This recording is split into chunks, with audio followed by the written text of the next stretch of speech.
Gracias por estar aquí en esta sesión que vamos a tener el día de hoy. Voy a presentar pantalla.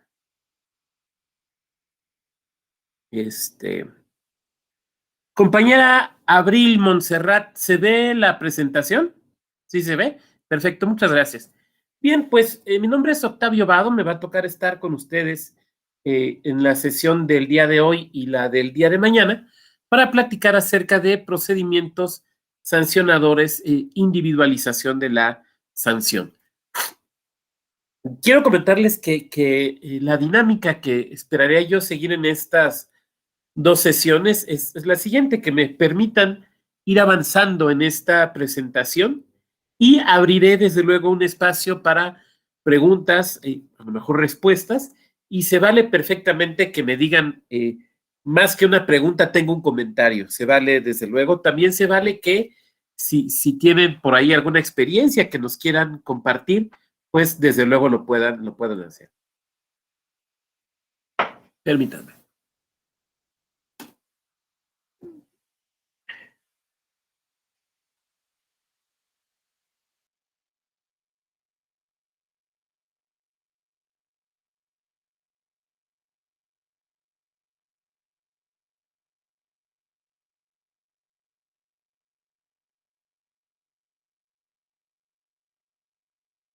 Ustedes disculparán, pero en la mañana nos pega la alergia. En mi otra vida, o sea, entre 2014 y 2020, fui consejero del Instituto Electoral del Estado de Querétaro y ese instituto tenía la característica de que resolvía los procedimientos ordinarios sancionadores y también los especiales sancionadores, como sucede, si la memoria no me falla todavía, por ejemplo, con Tabasco.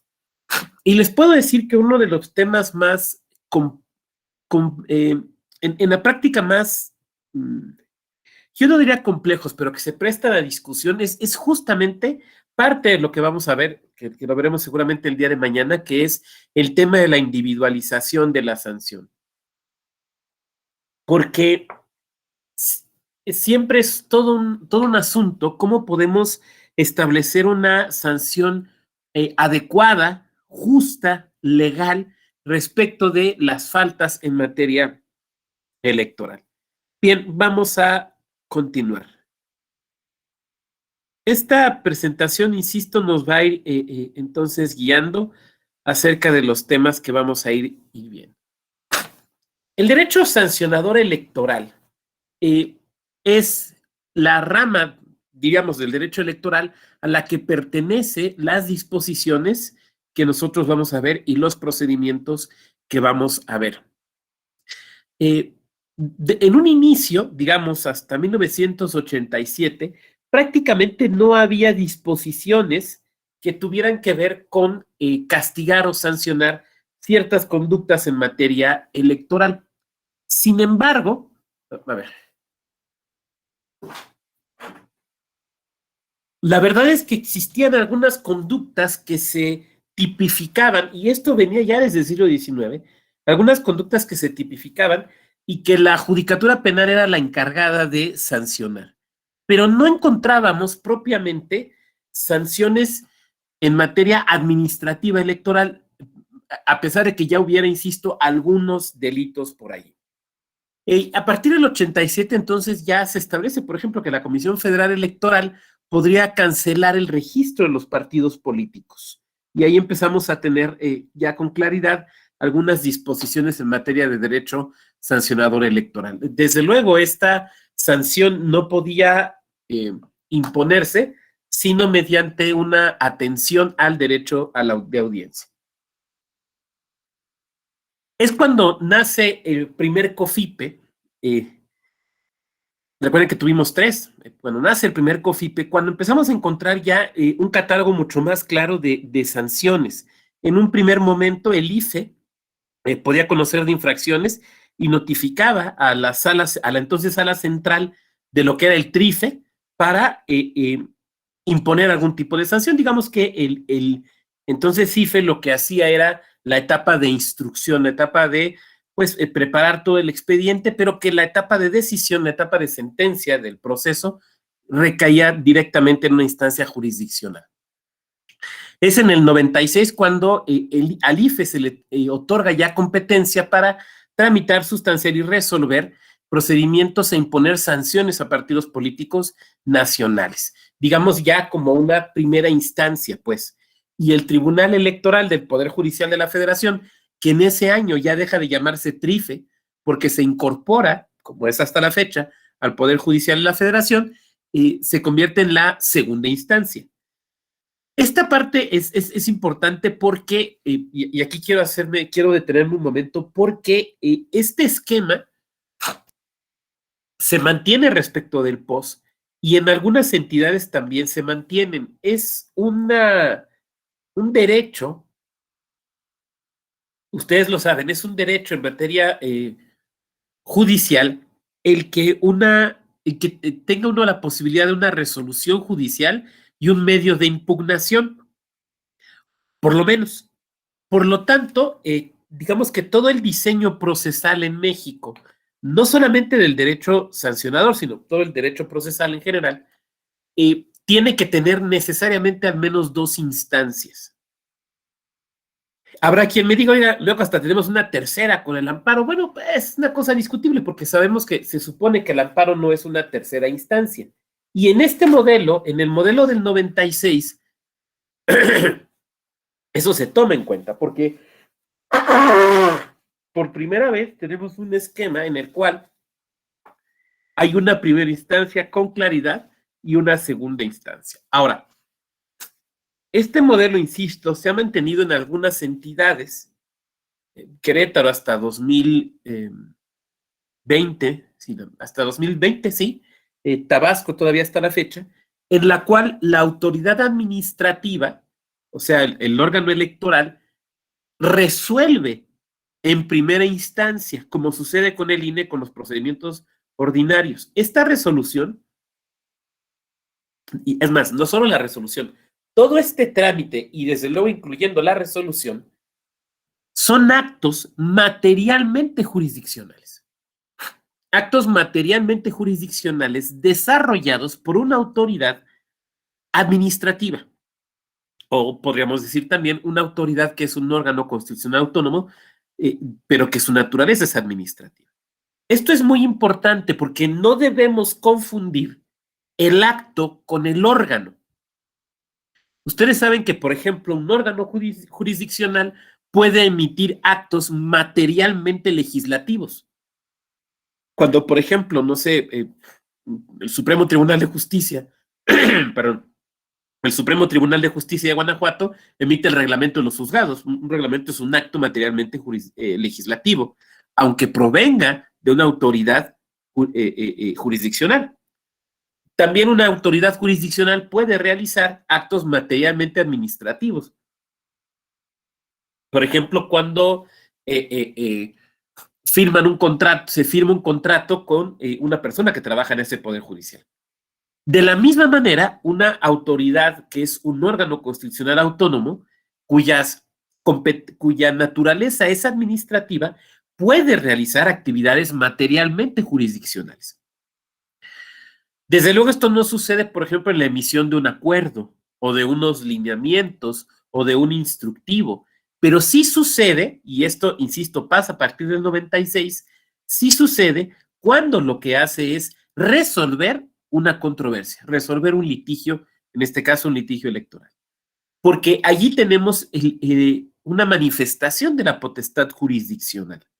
Recordemos la definición clásica de jurisdicción que nos da don Niceto Alcalá Zamora y Castillo, ese gran procesalista español desterrado que muchos años vivió aquí en México.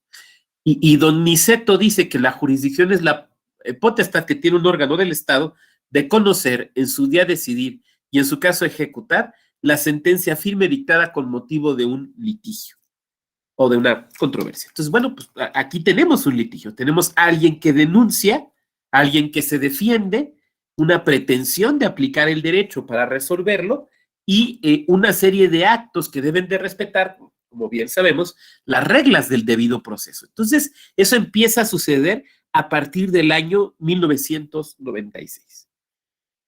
Ya en el COFIPE, en su versión de 2007, se incluyen catálogos nuevos y exhaustivos, uno de sujetos de responsabilidades, tipo de infracciones y el otro de sanciones.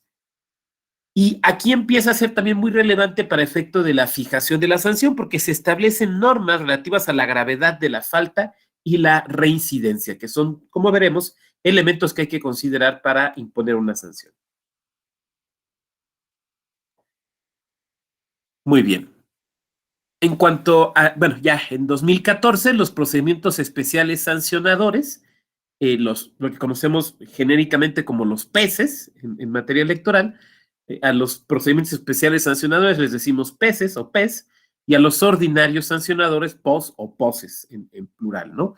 Los POS los resuelve a nivel nacional el Consejo General del INE, y los PES, el INE realiza una función de instrucción, incluso de dictado de medidas cautelares, pero quien resuelve propiamente es la Sala Regional Especializada del Tribunal Electoral del Poder Judicial de la Federación. Este es, digamos, el marco legal del derecho sancionador electoral, la Constitución de la República, ese inmenso artículo 41, el 73, el 109, el 113, párrafo primero, la LEGIPE en su libro octavo, el artículo 440 al 493, y también el COFIPE abrogado, bueno, era simplemente tener ahí clara la referencia. Ahora bien, hay que tener claro que, como yo decía hace un momento, en estos procedimientos sancionadores, ya sea en los PECES o en los POSES, se debe atender a las reglas del debido proceso. Entonces, todas las cuestiones que tienen que ver con la regla del debido proceso, tanto aquella que sea, tanto digamos, la jurisprudencia que se ha construido por parte de la Corte Interamericana, como desde luego la que se ha construido por parte de nuestra Suprema Corte de Justicia de la Nación,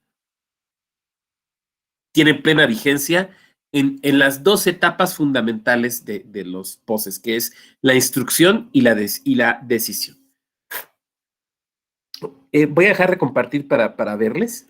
Voy a estar peloteando así, entre la presentación, ponerla, quitarla, para verlos y pelotear algunas cosas. A ver, aquí hay que recordar que conforme la teoría general del proceso, todo juicio, todo enjuiciamiento, una terminología muy española, ¿no? Todo proceso tiene, vamos a decirlo así, dos etapas. Una etapa de instrucción y una etapa de decisión. La etapa de instrucción contiene a su vez la etapa postulatoria, la etapa probatoria y la etapa preconclusiva. Y la etapa de decisión es simplemente la emisión de la resolución. Entonces, en el post, todas estas etapas son propias del Instituto Nacional Electoral. Vamos a ver más adelante de qué órganos y en qué momento, pero vamos, como estructura administrativa del INE. En cambio, en el PES, la etapa de instrucción corresponde a la autoridad administrativa, digamos al INE, y corresponde la etapa de decisión a la autoridad judicial, específicamente a la sala regional especializada. Eso quiere decir que la etapa postulatoria, la etapa probatoria, se desahogan directamente ante la autoridad administrativa. Ahora bien, y regresando a la presentación, si bien esto que estamos viendo tiene efectos para la materia federal, en buena medida se replica en los estados. Prácticamente en todas las entidades nos vamos a encontrar dos tipos de procedimientos: procedimientos ordinarios y procedimientos especiales.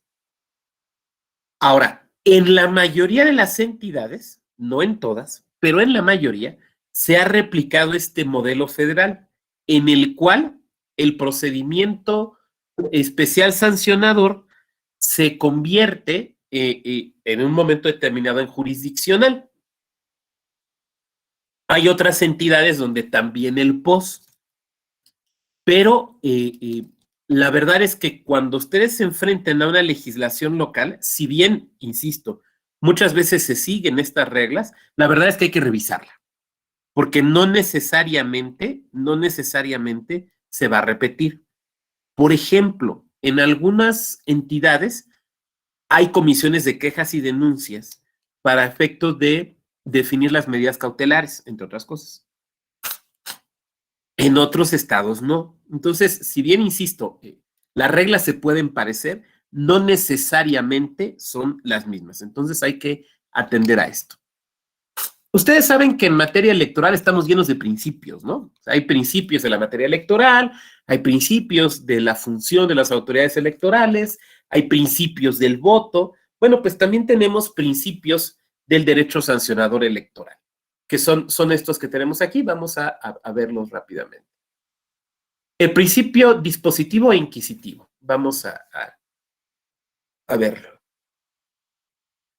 Muy bien. Compañero Marcos, ¿me ayudas a leer las dos láminas, la lámina que tenemos aquí, por favor? Nada más activa tu micrófono, por favor. Buenos días. El principio dispositivo se encuentra esencialmente en la instancia inicial del procedimiento, donde se exige la presentación de un escrito de queja que cumpla con determinadas formalidades y se impone la carga de aportar elementos mínimos de prueba, por lo menos con valor inquirio. Seguimos tú mismo, por favor. ¿Perdón? Adelante, por favor, sigue. En el inquisitivo, una vez que se recibe la denuncia, corresponde a las autoridades competentes la obligación de seguir con las etapas correspondientes del procedimiento, según lo prescriben las normas legales y reglamentarias. Muchas gracias, Marcos. Yo les decía hace un momento que en mi otra vida fui consejero del OPLE de Querétaro, y uno de los primeros temas que nos generaba dudas, sobre todo a partir de la reforma de 2014, porque nos tocaba, digamos, implementarla por primera vez, era esta combinación de principios en un procedimiento sancionador. ¿Cómo es posible que convivan dos principios que en apariencia son contradictorios? El principio dispositivo y el principio inquisitivo. Porque el principio dispositivo prácticamente lo que te está diciendo es los dueños del proceso son las partes o las dueñas del proceso son las partes.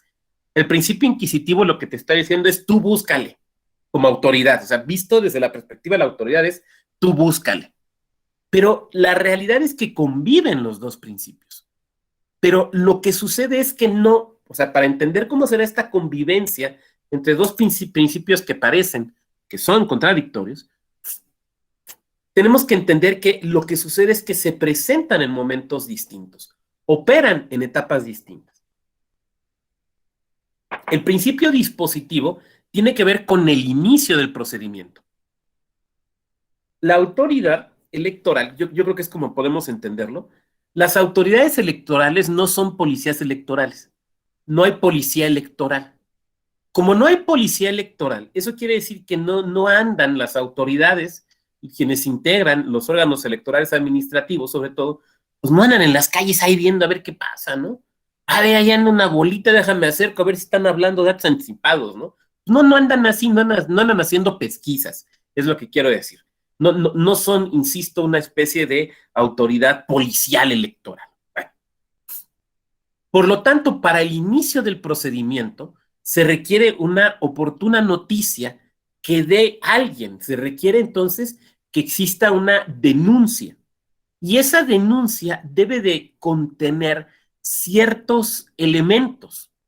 Aún en los casos donde se permite de manera oral, tiene que tener ciertos elementos. O sea, no basta con que llegue un ciudadano y vengo a denunciar una falta electoral. Ah, muy bien, ¿qué falta? ¿Qué vio usted? ¿Dónde lo vio? No, pues es lo único que les digo a ustedes, investiguen. Pero hubo una falta electoral.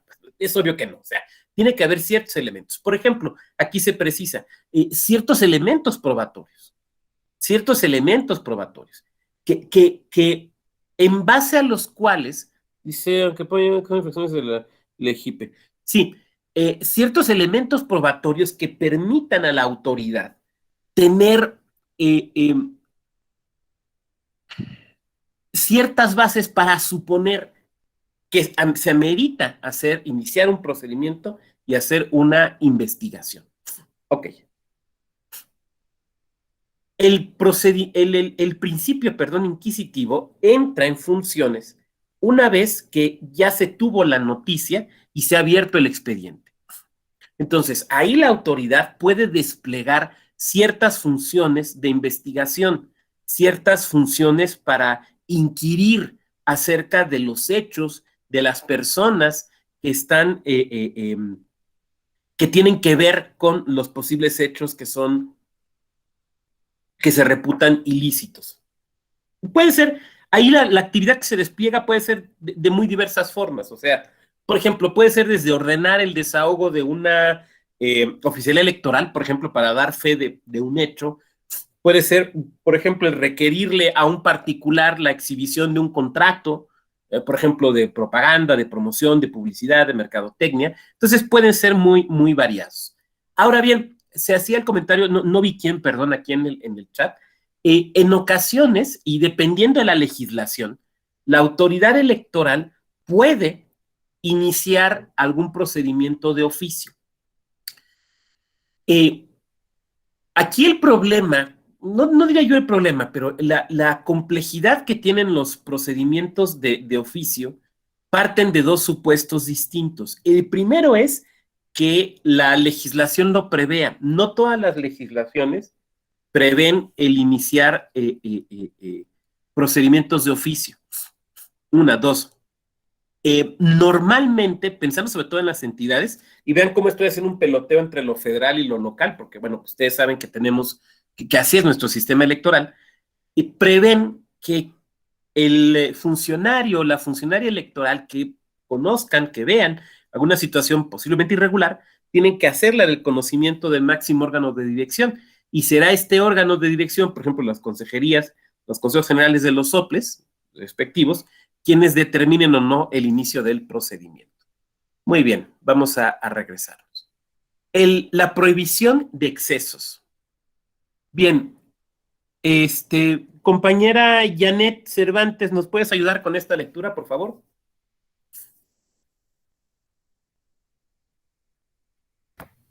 Ya, perdón, con gusto. Gracias. Antes de, perdón, profesor Luis, ¿cuál es la diferencia entre esto y los procedimientos de responsabilidades administrativas? Si quiere me contesta al último y le doy lectura. Sí, no seas mala gente, okay. Perdón, Janet, para que no, lo que pasa es que luego me clavo en la pregunta y ya no regreso, no quiero ser descortés y no dar una explicación adecuada. Si me la recuerdas al final, con mucho gusto la atiendo. Gracias. Adelante, por favor. Principio de prohibición de excesos o abusos de la autoridad en el ejercicio de las facultades discrecionales. Idoneidad.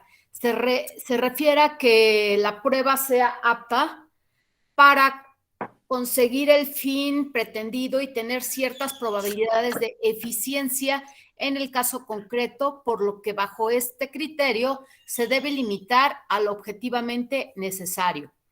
El siguiente es necesidad o intervención mínima. Al realizar varias diligencias razonablemente aptas para la obtención de elementos de prueba, deben elegirse las medidas que afecten en menor grado los derechos fundamentales de las personas relacionadas con los hechos denunciados. Y el último, proporcionalidad. En las diligencias encaminadas a la obtención de elementos de prueba, la autoridad estimará la gravedad de los hechos denunciados, la naturaleza de los derechos enfrentados, así como el carácter del titular del derecho, debiendo precisarse las razones por las que se inclina por amonestar a alguien en un derecho en aras de preservar otro valor. Muchas gracias, Janet, por la lectura. Bien, las autoridades electorales, insisto, no hacen pesquisas. Por lo tanto, no cualquier acto de averiguación de la verdad es un acto que sea válido. Hay cosas que las autoridades deben medir, hay decisiones que las autoridades deben de medir para efecto de que las pruebas, que el caudal probatorio que se tenga dentro del expediente sea tal que permita la adecuada resolución del asunto, pero que incida lo menos posible en los derechos y en la vida de las personas.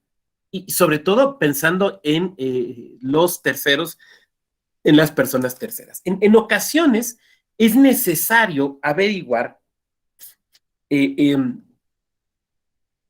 la participación, por ejemplo, de particulares en la comisión de un acto ilícito. Y eso implica requerir, por ejemplo, la exhibición de ciertos elementos probatorios.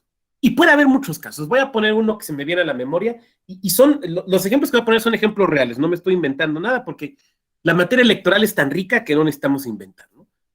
La típica, ¿no? Que viene una denuncia por actos anticipados de campaña. ¿Y dónde se realizaron? Bueno, pues es que publicó, ordenó la inserción, esta autoridad o este particular publicó esta inserción en los periódicos, ¿no? Bueno, entonces, por ejemplo, requieres información del periódico.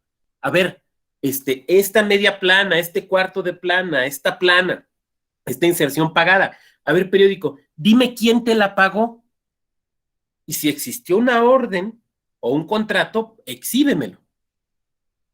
Cosa que siempre les molesta mucho a los periódicos, ¿eh? O bueno, no a todos, pero de repente sí como que incomoda. Estás afectando la libertad de expresión. No, no, no. A ver, tú realizaste un acto mercantil. Tú vendiste publicidad. Eso es un acto mercantil. Entonces te estoy pidiendo información sobre ese acto mercantil. Pero es que es legal. Sí, claro que es legal. No estoy diciendo que sea ilegal. Claro que es legal. Pero hay una denuncia. Yo necesito atender esa denuncia y necesito esta información. Bueno, entonces, atendiendo estos principios que se están viendo aquí, por ejemplo, yo le podría pedir al periódico o a la agencia de publicidad, a ver, muéstrame el contrato. Necesito que me remitas el contrato. Eso podría ser atendible porque daría elementos necesarios para conocer el asunto. Pero, por ejemplo, ya sería excesivo, ya no se cumplirá con la idoneidad, con la necesidad o intervención mínima, ni con la proporcionalidad, si además le dijera, y dime quién fue quien lo recibió, y dime quién fue quien lo aprobó, y dime a qué horas fue el pues eso ya no, ya no es necesario, pues. Entonces, la autoridad electoral debe de tener cuidado justamente con esto.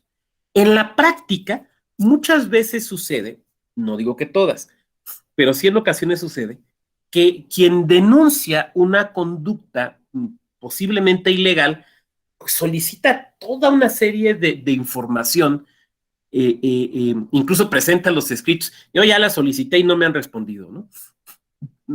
Y no porque las ofrezca como prueba, todas van a ser admitidas por la autoridad que instruye, sino que se tiene que evaluar a partir de estos elementos. Eso implica recordar algo que también es, perdón que regrese a eso, pero es que así es, de teoría general del proceso. ¿Para qué es la prueba? La prueba es para que la autoridad que está instruyendo o va a resolver conozca los hechos acaecidos, las circunstancias en las cuales éstas se dieron, en su caso, el posible daño, e incluso, para efecto de este derecho sancionado electoral, las posibilidades de resarcimiento o las posibilidades económicas para efecto de la sanción de los posibles responsables. Esos son los elementos que guían al derecho probatorio, para efectos, insisto, de esta sesión. Por lo tanto, lo que exceda ese conocimiento necesario, pues no se requiere, porque, insisto, no estamos haciendo pesquisas. Y compañera Cervantes, con mucho gusto, en las preguntas finales atenderemos al comentario que usted nos hace. La tipicidad. Compañera Abril, ahora usted nos puede ayudar con la lectura, por favor. Sí, claro. Bueno, dice, es un mandato que deriva del principio de legalidad y se encuentra tutelado por el artículo 14 de la Constitución Federal, que establece: en los juicios del orden criminal queda prohibido imponer por simple analogía y aún por mayoría de razón pena alguna que no esté decretada por una ley exactamente aplicable al delito que se trata. Estas reglas son igualmente aplicables para aquellas disposiciones que prevean la posibilidad de imponer una sanción de naturaleza administrativa en materia electoral. Perfecto. Muchas gracias. También nos dice, es la descripción legal de una conducta específica a la que se conectará una sanción administrativa. Y una referencia a un rap nuestro, dice, De manera ordinaria, en el derecho penal, la tipificación es directa e individualizada, pero en materia administrativa sancionadora, dando la complejidad a la complejidad de sus mandatos y prohibiciones, así como la multiplicidad de leyes, reglamentos, lineamientos o acuerdos generales en los cuales puede recogerse, es imposible tener un catálogo definido de faltas administrativas con la asignación a cada una de su correspondiente sanción. Por eso lo que tenemos en materia, pero me voy a regresar. Las faltas en materia electoral que son tenemos que distinguir dos cosas. Los delitos penales en materia electoral que están en la Ley General de Delitos Electorales, esos son delitos, y las faltas administrativas, que son estas las que estamos conociendo aquí. Estas faltas las vamos a encontrar como tal, principalmente en la ley, aunque también puede haber en la Ley General de Partidos Políticos. Los delitos electorales, pues de ellos conoce las fiscalías especializadas, la FICEL en lo federal y las fiscalías especializadas en cada entidad, y la judicatura penal ordinaria, ya sea la local o la federal, que no es objeto, insisto, de esta sesión. Bueno, lo que sí son objeto de esta sesión son las faltas administrativas. Estas faltas administrativas, pues aquí no entra, digamos, la autoridad penal. Ahora, las faltas administrativas las vamos a encontrar dentro de un catálogo, Y en ese catálogo, bueno, vamos a tener un catálogo, digamos, de faltas, pero vamos a tener también otro catálogo en cuanto a sanciones, que ese segundo catálogo, que ya lo explicábamos al inicio con la primera lámina, ese segundo catálogo va a atender a los sujetos que cometan el acto ilícito. Para nosotros, en materia sancionadora electoral, esto es muy relevante porque en ocasiones la propia autoridad no puede imponer la sanción. Por ejemplo, tradicionalmente la legislación en materia electoral establece que cuando comete una falta electoral, por ejemplo, un ministro o ministra, que también hay desde luego de culto religioso, quien va a imponer la sanción no es la autoridad electoral. La autoridad electoral puede determinar que hubo una conducta ilícita, pero no va a imponer la sanción, sino que da vista a la Secretaría de Gobernación. O cuando quien comete la falta electoral es por ejemplo, un integrante o una integrante de una legislatura local. Y entonces se determina por parte de la autoridad electoral la existencia de la falta, pero la sanción la impone, por ejemplo, la legislatura. Entonces, por eso es muy importante en materia electoral, para efectos de este derecho sancionador, tener claro que hablamos de dos conductas distintas. Hablamos no conductas, perdón, de dos listas distintas. Una de las conductas tipificadas y otra de las sanciones que se les puede imponer a los distintos sujetos. Una situación práctica en la que nos enfrentamos en materia electoral, supongo que ha de ser, quiero pensar que es similar, digamos, en la materia penal, pero bueno, lo penal nunca ha sido mi área, es la extrema creatividad para la realización de las faltas.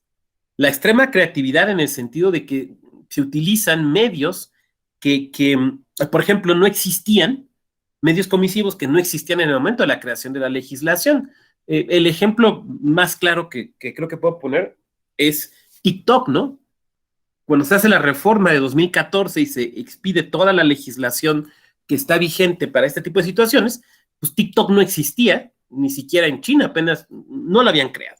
Y actualmente ya tenemos, por ejemplo, comisión de conductas ilícitas en materia electoral en TikTok. Y no podemos decir, pues es que no está tipificado el uso del TikTok. No, pero por ejemplo, la realización de actos anticipados sí, por poner un ejemplo. Entonces, aunque el medio comisivo no había estado previsto, bueno, pues entra dentro de la formulación general. Exhaustividad. Muy bien. Hugo, ¿nos ayudas a leer esta lámina, por favor?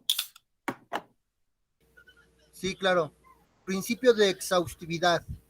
Impone el deber de agotar cuidadosamente en la resolución todos y cada uno de los planteamientos hechos por las partes durante la integración de la litis, en apoyo de sus pretensiones, y sobre el valor de los medios de prueba aportados o allegados legalmente al proceso como base para resolver.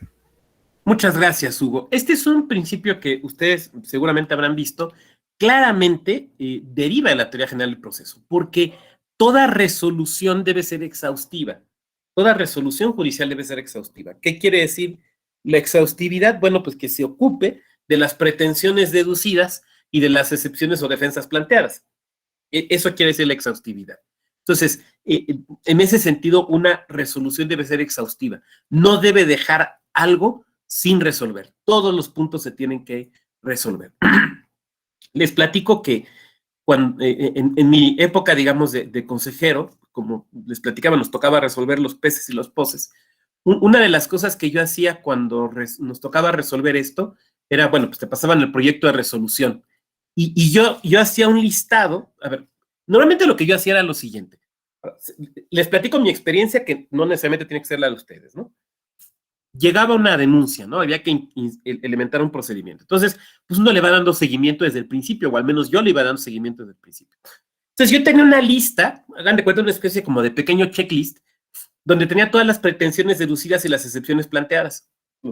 Ya ven que a veces no es muy claro, ¿no? Tiene uno que andar interpretando el documento y demás, pero bueno, la hacía. Entonces, cuando me pasaban el proyecto de resolución, con mi equipo lo primero que hacíamos era ver si la resolución era exhaustiva. A ver, ¿se pronuncian de todos los puntos? Sí. Ah, bueno, ya. Ahora vamos a estudiar cómo valoraron la prueba, qué se pronuncian y demás. Pero lo primero es, ¿están abordando todos los puntos? No, doctor, fíjese que faltó este. Ah, bueno, pues la regresamos. Oye, pronúnciate sobre este tema. No, pues es que queremos que ustedes nos digan, no, a ver, pronúnciate. A ver, tú haz la apreciación técnica jurídica al área que se encargaba de la proyección del asunto, que era la coordinación de instrucción procesal. Entonces, pronúnciate y entonces ya vamos a revisar. O das algún norte. Oye, yo creo que, a ver, este y este elemento, pero lo primero es una cuestión formal, pero que incide en el derecho al debido proceso. Pronúnciate de todos los puntos. Pronúnciate de todos los puntos. Ya que vi que efectivamente te estás pronunciando en el proyecto de todos los puntos, pues bueno, ahora vamos a revisar lo que dices, pero lo primero es una cuestión estrictamente formal, pero fundamental. Lo segundo es el tema de la valoración probatoria, y ahí la discusión en la práctica es bien interesante, bien interesante. A ver, a lo mejor debió haber iniciado por ahí. ¿Alguien de aquí le toca resolver este tipo de procedimientos? ¿Alguien de aquí labora en un tribunal, en un NOPLE, que le toque resolver este tipo de cosas? ¿No? Bueno, era un poco como para ver si hacíamos peloteo. A ver, es una pregunta que les lanzo. ¿La valoración de las pruebas es en conjunto o prueba por prueba? Prueba por prueba, ¿no? Según yo, Docente. prueba. A ver, Jaime primero y luego Frank. Sí, bueno, es prueba por prueba. Bueno, depende de la naturaleza de las pruebas. Sabemos que, entiendo, corríjame si me equivoco, que en materia electoral, cuando hablamos de POS y PES, solo hay pocas pruebas que se pueden admitir a diferencia de otras materias. Creo que es la técnica, las instrumental de actuaciones y las documentales, nada más hasta donde yo tengo entendido, ¿no? Entonces, dependiendo de la naturaleza de cada prueba, pues van desahogando. Obviamente, pues por su naturaleza, las presuncionales se desahogan solas, y las documentales, pues privadas o públicas, tienen su valor dependiendo del caso, del hecho en concreto, ¿no? Y ya de último, Perfecto. creo que las técnicas son un poquito más especializadas. Que no son periciales, son muy diferentes, ¿no? Tengo entendido. Son como que videos o medios electrónicos y así, ¿no? Así yo lo veo. Las periciales se ofrecen como documental, pero ahorita lo veríamos. Muy bien, Jaime. Levántenme la manita virtual, quien más quiera participar. Muy bien, Frank, adelante. Buenos días, profesor. Retomando lo que dice mi compañero Jaime, igual se valoran prueba por prueba. Bueno, yo estoy en un tribunal local y las que tienen ¿En qué mayor tribunal carga estás, probativa- Frank? En el Tribunal Electoral de Veracruz. Ay, salúdame a Tania, por favor. Adelante, A lo adelante. mejor. Ok, ajá. Entonces, primero se analiza, bueno, nosotros en los procedimientos especiales sancionadores, las que tienen mayor carga probatoria son las documentales públicas, y las técnicas son las que tienen menor carga probatoria, ya que son manipulables. Entonces, se valora prueba por prueba. Gracias, Frank, muchas gracias. Vi que me pusieron comentarios en el chat, pero si me levantan la manita les doy la palabra mejor. No sé si fue Janet o quién más. A ver, déjenme voy al chat. Buenos días, maestro. Soy Silvia. Yo considero que se deben de adminicular una vez ya valoradas en lo individual. Perdón, pero se me fue la luz y estoy en el teléfono. No te preocupes, Silvia. Ok, muy bien. Janet nos dice algo similar. Janet, ¿quieres hacer uso de la voz? ¿No? Perfecto. La verdad es que es todo un tema, ¿eh? Porque en muchas ocasiones no hay una, ¿cómo podríamos decirlo? No hay una prueba solita que por sí misma genere convicción. Pensemos, a ver, lo que pasa es que, a ver, y esto creo que se parece al derecho penal. Quien comete una falta electoral normalmente trata de ocultarlo. Hay casos extraordinarios. Les voy a platicar un caso que me tocó. Se me hace muy curioso porque fue una falta electoral de buena fe. Yo creo que fue de buena fe. Lo que se dice estándar de prueba. Claro, Jaime, se los voy a platicar. Había un candidato independiente que se le ocurrió regalar bolsas de plástico. Ya ven que antes se regalaban bolsas de plástico, ¿no? Regalaban balones. Bueno, hubo una elección que regalaban hasta refrigeradores. Y yo decía, ¿por qué no me tocaban a la puerta, no? Un refri. Porque además se podía, o sea, estoy hablando de una época en la que se podía, no estoy hablando de ya en la actualidad. Pero sabemos que en la actualidad, pues, sobre todo a partir de 2014, pues ya está muy circunscrito, muy reducida la posibilidad de las cosas que se pueden dar en campaña, los famosos utilitarios y demás. Bueno, entonces a este candidato independiente se le ocurrió regalar unas bolsas de plástico. Entonces, ¡pum!, viene la denuncia. Y en la denuncia, pues acompañaban las bolsas, ¿no? Acompañaban unas bolsas. Entonces el candidato contestó, así contestó, ¿eh? Así contestó. Perdón, yo pensé que se podía, disculpen ustedes. O sea, reconoció la falta, no la ocultó, no trató con subterfugios. No, pero es que es un material textil porque pues, con la bolsa te puede hacer un chalequito por si llueve. O sea, no intentó decir sandeces, sino reconoció la falta y además nos consignó las bolsas, porque tenía todavía bolsas. Entonces nos dio ahí nos dejó como 3,000 bolsas ahí de plástico, reconociendo la falta, pero eso es poco común. O sea, es poco común que te reconozcan la comisión de la falta.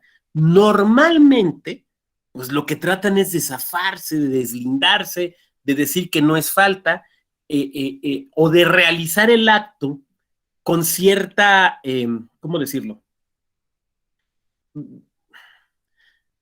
Ocultándolo de cierta manera. Perdón que a veces me vayan las palabras, pero es la famosa neblina mental post-COVID, entonces de repente trato de encontrar la palabra exacta y a veces por eso como que se me va un poquito, pero voy hacia algún lado. Cuando eso sucede, entonces tienes un cúmulo de pruebas de las que llamamos indiciarias, ¿no? Entonces lo que tienes, por ejemplo, es una oficialidad electoral de que en tal lado parece que hubo un evento, ¿no? Porque se da cuenta de que hay unas sillas y unas pintas y demás, pero no hay oficialidad del evento. Tienes unas notas periodísticas y las notas periodísticas son indiciarias en principio, ¿no? Tienes un audio, el típico audio que graban con el celular, ¿no? Pero lo traen así como acá adentro y como que se oye borrado, ¿no? Como ese meme que anda circulando ahora, ¿no? De, ayúdeme, mamá, oigo borroso. Entonces, pues como que se oye borroso, como que no se oye claro, ¿no? Entonces, tienes que valorar, normalmente lo que se hace en esos casos es sí la valoración individual, pero la valoración en conjunto, porque lo que te van dando son indicios. Ahora, cuando tienes 3 o 4 o 5 indicios, ya te van generando una convicción. ¿Me van siguiendo?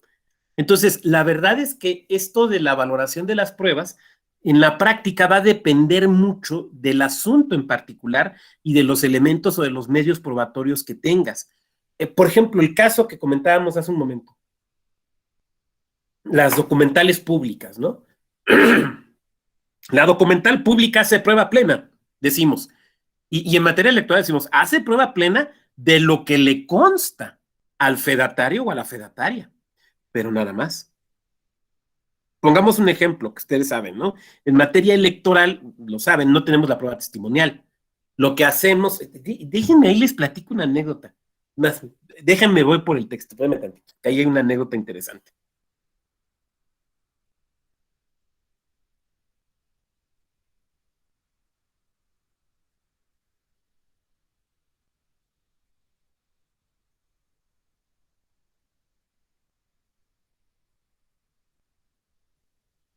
Acá está.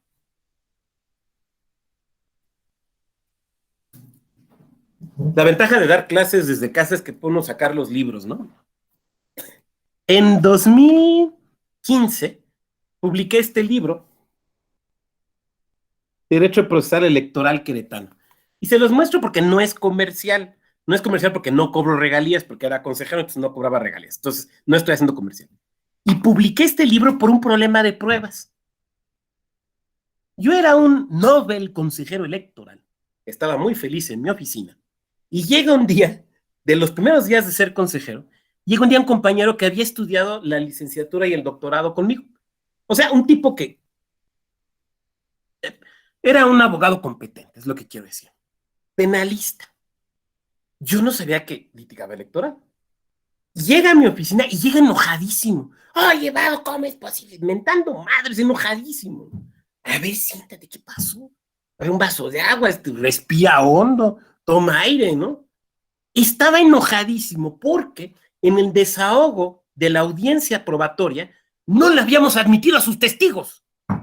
Estaba enojadísimo. ¿Cómo era posible violación de derechos? Y yo con ganas de decirle, oye, abogado, antes de venir a desahogar la prueba o de que admitieras el asunto, ¿checaste la legislación electoral? Porque no hay testimonial en materia electoral, así como la quieres hacer, ni aquí en Querétaro ni en ninguna parte. Eso me dio la idea justamente de escribir como vademecum, ¿no? O sea, como decir, a ver, porque eso sucede mucho. O sea, de repente, pues el abogado que normalmente lleva administrativos o penales, de repente lo contratan para llevar electoral y lo quiere llevar como si fuera civil o como si fuera amparo, ¿no? No, espérate, tú tienes que llevar a tus testigos o a tus testigas con un fedatario público, con una fedataria pública, donde presenten su deposición y esto se asiente en una escritura y lo que tú ofreces es la escritura. Pero lo sabemos. A ver, ¿qué es lo que hay? ¿Qué es lo que tiene valor probatorio pleno? Que dijeron eso frente al notario, no que eso sucedió. ¿Estamos de acuerdo? Por otra parte, las partes normalmente, y los compañeros que han trabajado, trabajan en tribunales, y las compañeras sabrán que lo que estoy diciendo así sucede, el alcance probatorio no lo determinan las partes, lo determina la autoridad, lo sugieren las partes, pero lo determina la autoridad. Les voy a platicar otro asunto que nos tocó. Ahí está la prueba de la compra del voto. Ok, ¿cómo lo estaban probando? Nos atrapamos en video. Ah, qué chido, a ver el video. Me pasan el video. Y en el video, lo que se ve es un señor de mediana edad, así como yo. Ya sé que me veo más joven, pero mediana edad. Un señor de mediana edad, como atrás de un poste, como escondiéndose atrás de un poste, de estos postes de concreto. Ahí está la prueba, me dicen. Ese andaba comprando el voto. Yo lo que veo es un señor atrás de un poste. Sí, porque era el que estaba comprando el voto. Pero eso no se desprende del video. O sea, del video se desprende que hay un señor atrás de un poste, que como que lo quieren tomar y se trata de esconder más, se trata de meter más, de que el poste no permita el tiro de la cámara, como le llaman, ¿no? ¿Por qué hace eso? Yo no lo sé. Puede ser sí porque estaba comprando votos y se está escondiendo. Puede ser porque hay alguien con un perro y le dan miedo a los perros. Puede ser porque andaba en malos pasos y no quiere que alguien de su familia lo vea.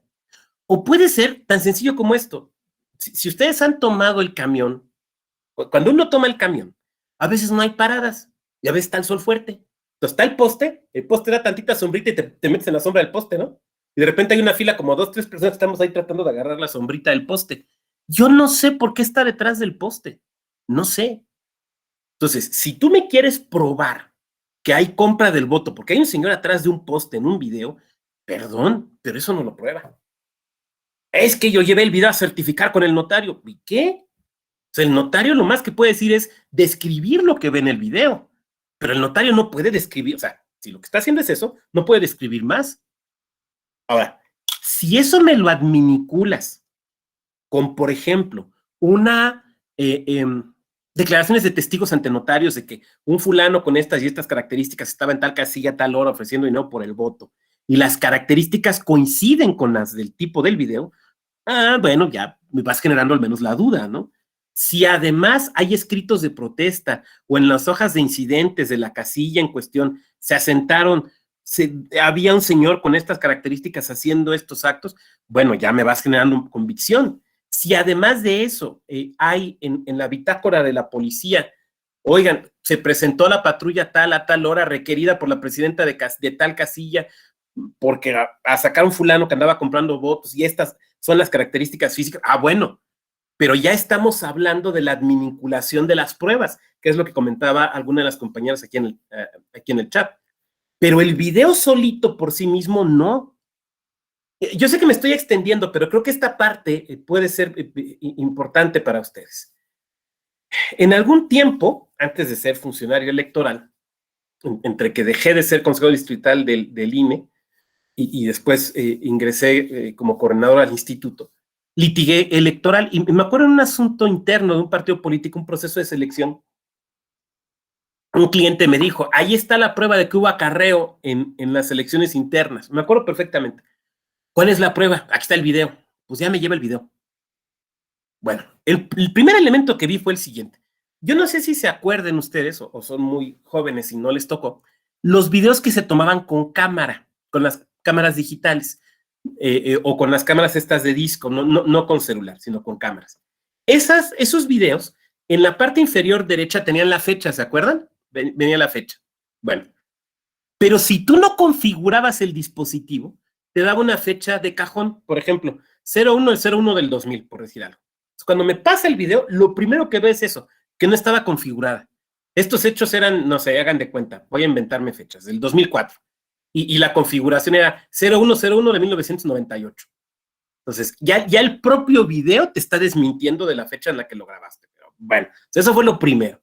Lo segundo es que era un video, se conoce que habían puesto la cámara acostada para que el tiro de la cámara estuviera, o sea, la visión, digamos, de la cámara, estuviera entre la puerta y el piso. Ya ven que normalmente, o en muchas ocasiones, la puerta no está totalmente al ras del piso, sino está como que un poquito abierta, ¿no? Entonces, ese era el tiro de la cámara, eso era lo que se veía, como una hora, ¿eh? Ahora sí que era la única toma. Lo que se oía era un motor de un vehículo que se detenía. Yo creo que era de diésel. Ya ven que los motores diésel son como, tienen un cierto ruido muy particular, ¿no? Clac, clac, clac, clac, clac, clac, clac, clac, clac, era como una camioneta diésel, ¿no? Y se veían de repente pies. Después, como que se iba el vehículo, pies que bajaban y luego que se subían. Como que se iba el vehículo. A los determinados minutos llegaba otro vehículo o el mismo, a lo mejor, porque el sonido era parecido, pero yo no sé porque no se veía, y otra vez los piececitos que se bajaban y otros piececitos que se subían. Yo no sé si los mismos o no, me parecía que eran distintos, pero luego, bueno, pues trae uno los tenis Panam iguales que los que traen otras personas, pues quién sabe. Y lo que me decía el cliente es que ese video lo tomamos junto a donde estaba la casilla del proceso interno y estaban acarreando gente. Y yo lo que le dije, bueno, yo lo que veo oigo un ruido de un vehículo de motor, veo pies que se bajan, luego veo pies que se suben, no sé si son los mismos, no sé dónde está tomado, no sé a qué horas está tomado. Entonces, perdón, pero ese video por sí solito no comprueba acarreo, no comprueba acarreo. Por eso yo creo que es una convicción que ustedes pueden, desde luego, no compartir. A lo mejor alguien de aquí es abogada o abogado de un partido y me dice, oiga, doctor, no es cierto, eso no debe ser así. Y yo respetaré, desde luego, su comentario y lo apreciaré cumplidamente. Pero a mí me parece que lo ideal es que el acompañamiento jurídico se vaya dando no desde que se da medio impugnación, sino desde antes. Porque cuando llegan con el abogado o con la abogada con estos elementos probatorios, pues el abogado no tiene material. Pero probablemente si les va acompañando desde el inicio del proceso, pues el propio abogado pueda irles diciendo, a ver, hay que preconstituir la prueba de esta manera, a ver, tenemos que capacitar a la gente para que haga esto, a ver, los videos para que nos sirvan tienen que tener estas características, porque si no, pues nos llega ese caudal probatorio que, o la típica, ¿no? Es que salió en el periódico. Bueno, no, porque lo sabemos, ¿no? Las notas periodísticas tienen valor indiciario. Entonces, ahí hay que ser bastante cuidadosos. Jaime, a ver, ¿Es para lo que estamos comentando? Sí, es correcto. Las pruebas idóneas en este tipo de procedimientos, en el caso en concreto, no sé, yo litigo otras materias, estoy aprendiendo esta. Es la oficialía, se equipararía como una especie de inspección, o sea, si la persona hubiera solicitado en ese momento una oficialía que estuviera viendo que se estaban acarreando a las personas, el oficial levanta su acta y eso ya sí podría ser plena para acreditar ese dicho acarreo, es mi duda. O hay inspección, existe la inspección por parte de la autoridad administrativa. Una oficialía resultaría óptima, desde luego. Podría haber otras, podría ser, por ejemplo, si la oficialidad no se puede porque es una circunstancia que está sucediendo al momento y de aquí a que le digo a la autoridad, podría ser, por ejemplo, una constancia de un notario, de un fedatario público, una fedataria pública, podría ser también, si tampoco se puede, porque de repente son cosas que suceden, no sé, en un pueblo alejado de donde está la autoridad electoral o donde hay un notario o una notaria, ¿no? Entonces, un fedatario o fedataria pública. Podría ser, por ejemplo, la testimonial de varias personas que vean los hechos y que después presenten hagan una narración de lo que percibieron ante el fedatario público. Nada más que si va a ser esta última opción, sí hay que ser muy cuidadosos. O sea, a ver, ¿qué vieron? ¿Dónde estaban? ¿A qué hora estaban? ¿En qué posición se encontraban? Porque luego hasta la ubicación es importante, ¿no? Describir el lugar, describir los sucesos, describir las personas, o sea, que es una deposición bien hecha. Porque si simplemente van ante el notario a decir, sí, estábamos en el pueblo de Tangamandapio y vimos que hubo un acto anticipado, y es lo único que dicen, pues eso y nada son dos nadas, ¿no? Pero si dicen, estábamos en la plaza del pueblo ubicada en las calles de tal y tal, cuando llegó fulano de tal, que es el síndico del ayuntamiento, lo cual sabemos porque vivimos en el mismo municipio, y entonces dijo que, bueno, pues ahí ya va siendo más creíble, pues es lo que quiero decir. Entonces va por ahí, Jaime. Sí, perdón igual por interrumpir. Entonces, sí existe la prueba de inspección administrativa en materia electoral. Es que se sustituye con la oficialía electoral. Correcto. Y mi siguiente duda es, bueno, pensando como litigante, pues se buscar el resultado más óptimo, pues con el presupuesto que nos da, ¿no? Entonces, una fe de hechos, pues creo que la más barata aquí en Mérida es de 8,000 pesos, ¿no? Entonces, sé que varía de estado en estado, ¿no? Y a veces, pues, se pone una fe de hechos, ¿no? No varias, ¿no? Entonces, en ese sentido, yo creo que por economía, pues, te saldría más barato tratar de estar pendiente y, pues, no sé si se pueda llevar al oficial administrativo a que se den los hechos, pero no sé cómo funciona ese dispositivo, se tiene que presentar por escrito y después así. Es cuanto a mi duda, se acabó. Gracias. Disculpe, estaba contestando un mensajito a mi hijo, pero puse atención a lo que usted decía. Ahí depende, a ver, hay un reglamento de oficialía electoral a nivel del INE, pero también cada entidad tiene su propia, puede emitir su propia reglamentación. Entonces, la respuesta sería, tenemos que adecuarla al estado en particular. ¿En qué estado se encuentra usted? Mucho gusto aquí, desde la soleada de Yucatán. Ah, perfecto. Bueno, ahí con Maya del Mar y todos ellos, con Roberto Ruz y demás, que son los consejeros. Bueno, allá el instituto tiene su propio reglamento y habría que atender a él. ¿Por qué lo digo? Porque, a ver, no todas dependiendo del reglamento, no y la legislación, no todas las personas pueden solicitar la oficialía electoral. Por ejemplo, puede solicitarla el partido político, las candidaturas independientes. En algunos estados podría ser también particulares, en otros no. Eso habría que revisar. Ese sería, digamos, el primer elemento a revisar. El segundo elemento a revisar es qué se requiere. Hay lugares donde te lo piden que hagas una solicitud por escrito con cierta antelación. Hay otros donde te dicen, atendiendo a que pueda ser una circunstancia urgente, o sea, la típica, ¿no? Entrega de material de construcción, por poner un ejemplo, ¿no? La típica. Se pueda presentar verbalmente, pero que tengas que dar ciertos elementos, por ejemplo, la ubicación, una breve descripción de lo que está sucediendo, ¿no? Entonces, depende, digamos, de la reglamentación de cada lugar, eso habría que verlo, ¿no? Entonces, por eso mi respuesta, Jaime, perdón, pero es un poquito genérica, porque depende de esas circunstancias. Porque también hay una realidad, y que es el hecho de que se satura, las oficialías electorales se saturan. A mí me tocó, por ejemplo, que en un municipio en particular, uno de los más importantes del estado que estoy platicando, llegó un momento hacia mitad de la campaña que 3 partidos prácticamente nos pedían oficialidades electorales cruzadas para todos los actos de campaña. Todos los actos de campaña. No hay gente que alcance. No hay gente que alcance. Es que los institutos electorales, a ver, sí, pero también hay un límite material, ¿no? Entonces se tiene que ir poniendo ciertas condicionantes. Y obviamente te lo impugnan y te dicen que es justicia denegada y bueno, se presenta una serie de problemas. Muy bien, de este principio, ¿algún otro comentario? Nos lleva un poquito de tiempo, pero yo creo que se justifica. El día de la jornada se vuelve crítico, sí, desde luego, ¿no? El día de la jornada casi quieren que hasta los consejeros salgan y las consejeras salgan a hacer oficialidades electorales, ¿verdad? Sí, es cierto. Muy bien, regresamos a los principios. Legalidad. Tú mismo, Jaime, ayúdanos a leer esta.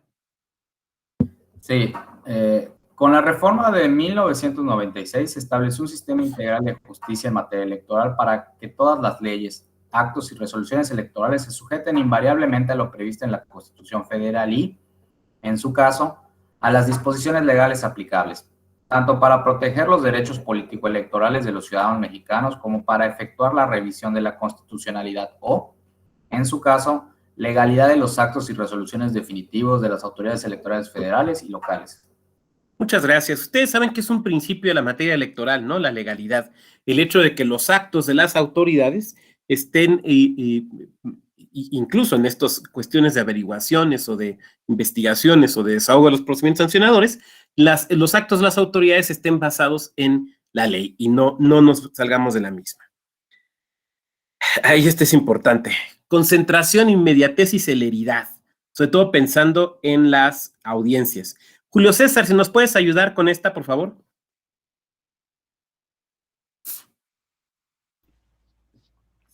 Concentración. El procedimiento en su totalidad debe conocerlo el mismo órgano jurisdiccional o el mismo órgano administrativo competente en un número limitado de etapas y actuaciones procedimentales.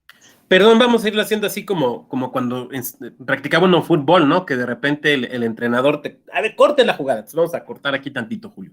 A ver, todos los procedimientos, pero sobre todo los especiales sancionadores, que son procedimientos, los especiales sancionadores que se dan dentro del proceso electoral, tienen que resolverse con celeridad, con rapidez, porque estamos dentro del proceso electoral. De hecho, el procedimiento especial sancionador, que nace a partir de las elecciones de 2006 como una creación pretoriana, esto es, como una creación dentro de una sentencia, se tiene que resolver con mucha rapidez. Por lo tanto, no pueden ser juicios como si fueran sucesorios, ¿no? Tomos y vamos abriendo etapas y 4 años después ya admitimos la demanda y, oiga, abogados, ¿por qué se enoja? Pues tenemos mucha chamba, pues vayas esperando tantito, ahí luego lo resolvemos. No, tiene que resolverse con mucha rapidez, con mucha rapidez. Eso implica que desde el diseño del procedimiento en particular no puede estar lleno de etapas, no puede estar lleno de etapas. Hay que reducirlas lo más posible porque hay que resolver con celeridad. Dice que no duermen con los peces. No, miren, no dormimos cuando los peces, no dormimos cuando los registros de candidaturas, no dormimos cuando vienen las resoluciones. No duermo. A ver, si lo calvo no es nada más por genética. O sea, es la materia electoral, Sí, no, o sea, desde luego, ¿no? Pero bueno, esas ya son anécdotas personales. Claro, entonces, por ejemplo, la audiencia. En una audiencia concentras lo más posible. Esa es una situación, fíjense, a ver, quienes se dedican al laboral dicen que luego notas quien no sabe laboral, ¿no? Que desde que llegan caminando ahí a la junta o al juzgado ya dice, ese no trae caminadito de laboral, ¿no? En materia electoral nos pasa exactamente lo mismo, Por ejemplo, quienes están acostumbrados a litigar, no sé, mercantil, civil y demás, al estilo antiguo, llegan a la audiencia y piensan que se puede suspender y piensan que, pues hay después por escrito, no, abogado, aquí ya en friega y oral. Oiga, pero no, abogado, aquí es así, ¿eh? Es que voy a interponer, usted interponga lo que quiera, pero la audiencia se desahoga. Porque hay un principio de concentración. Eso fue lo que le pasó al cuate que les platico, que de verdad es cierto. Enojadísimo porque no le admitieron a sus testigos, ¿no?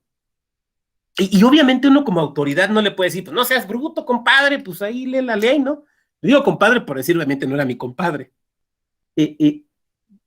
Pero un poco sí quisiera uno decirles eso, ¿no? Entonces, por eso es importante el principio de concentración.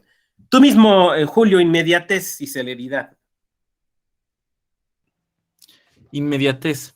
Favorece la comunicación directa del justiciable o de los denunciantes con el juzgador o el órgano administrativo competente, particularmente en relación con los actos de prueba.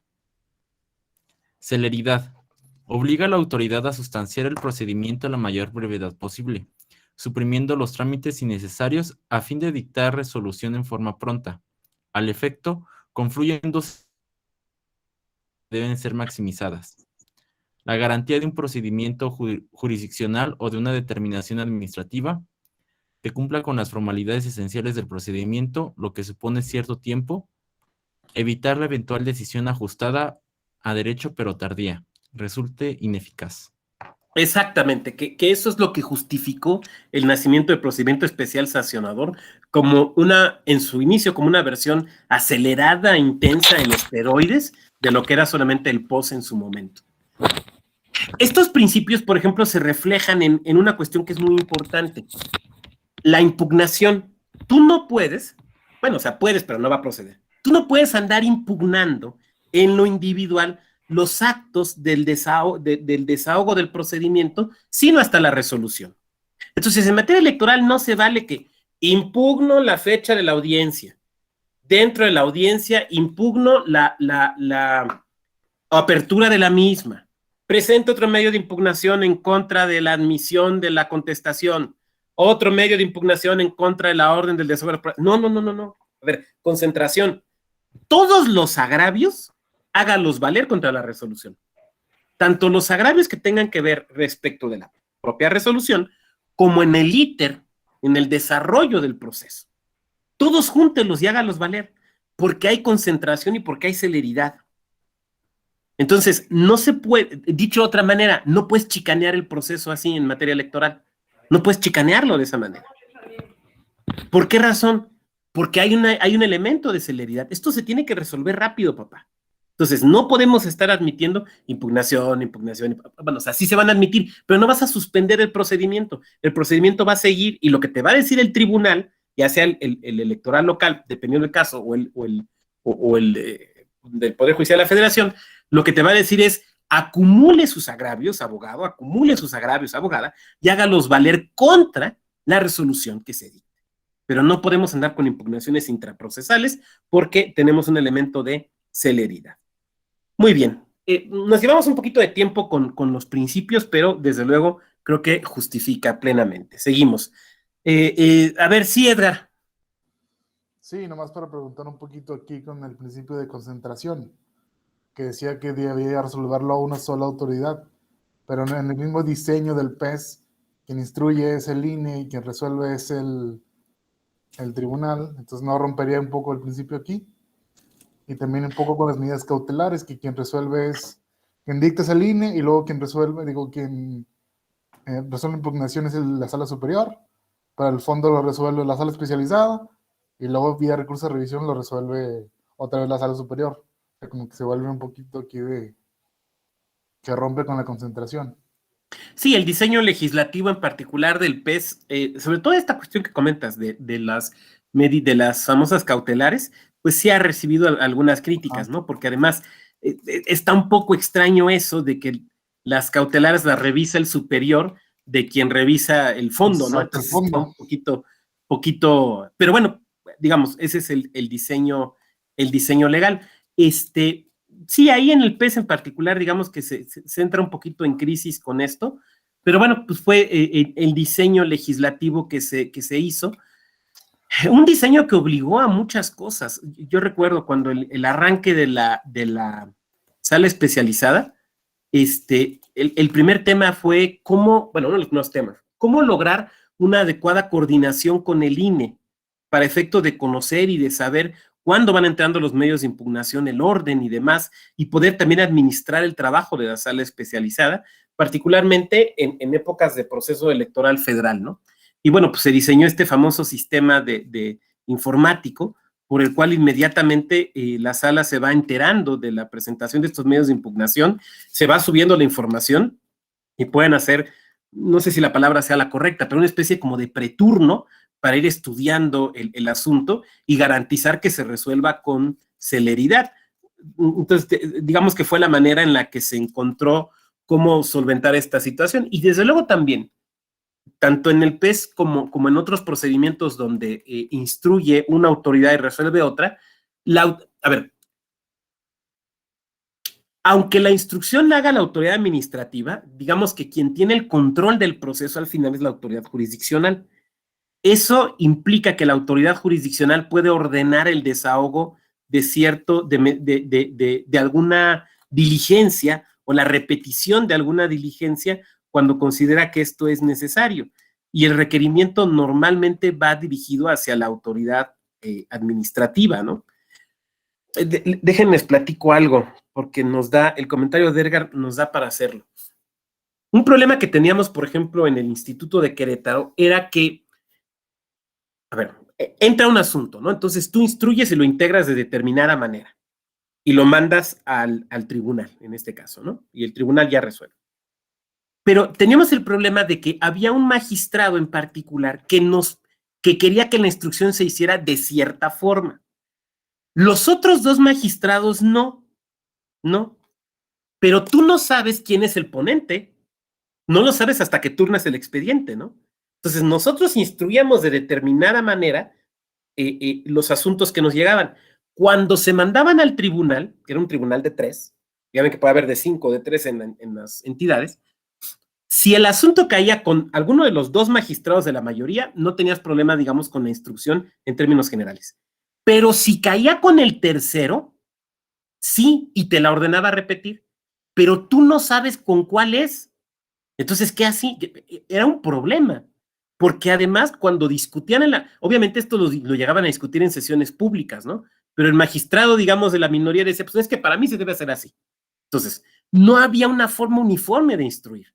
Pero el problema que tenías es que no lo sabías, porque no sabías con quién iba a caer. Eso era un asunto bastante peculiar. No sé si les haya pasado, pero a nosotros sí nos pasaba y era un poquito complicado. Gracias, Edgar, por tu comentario. Gracias.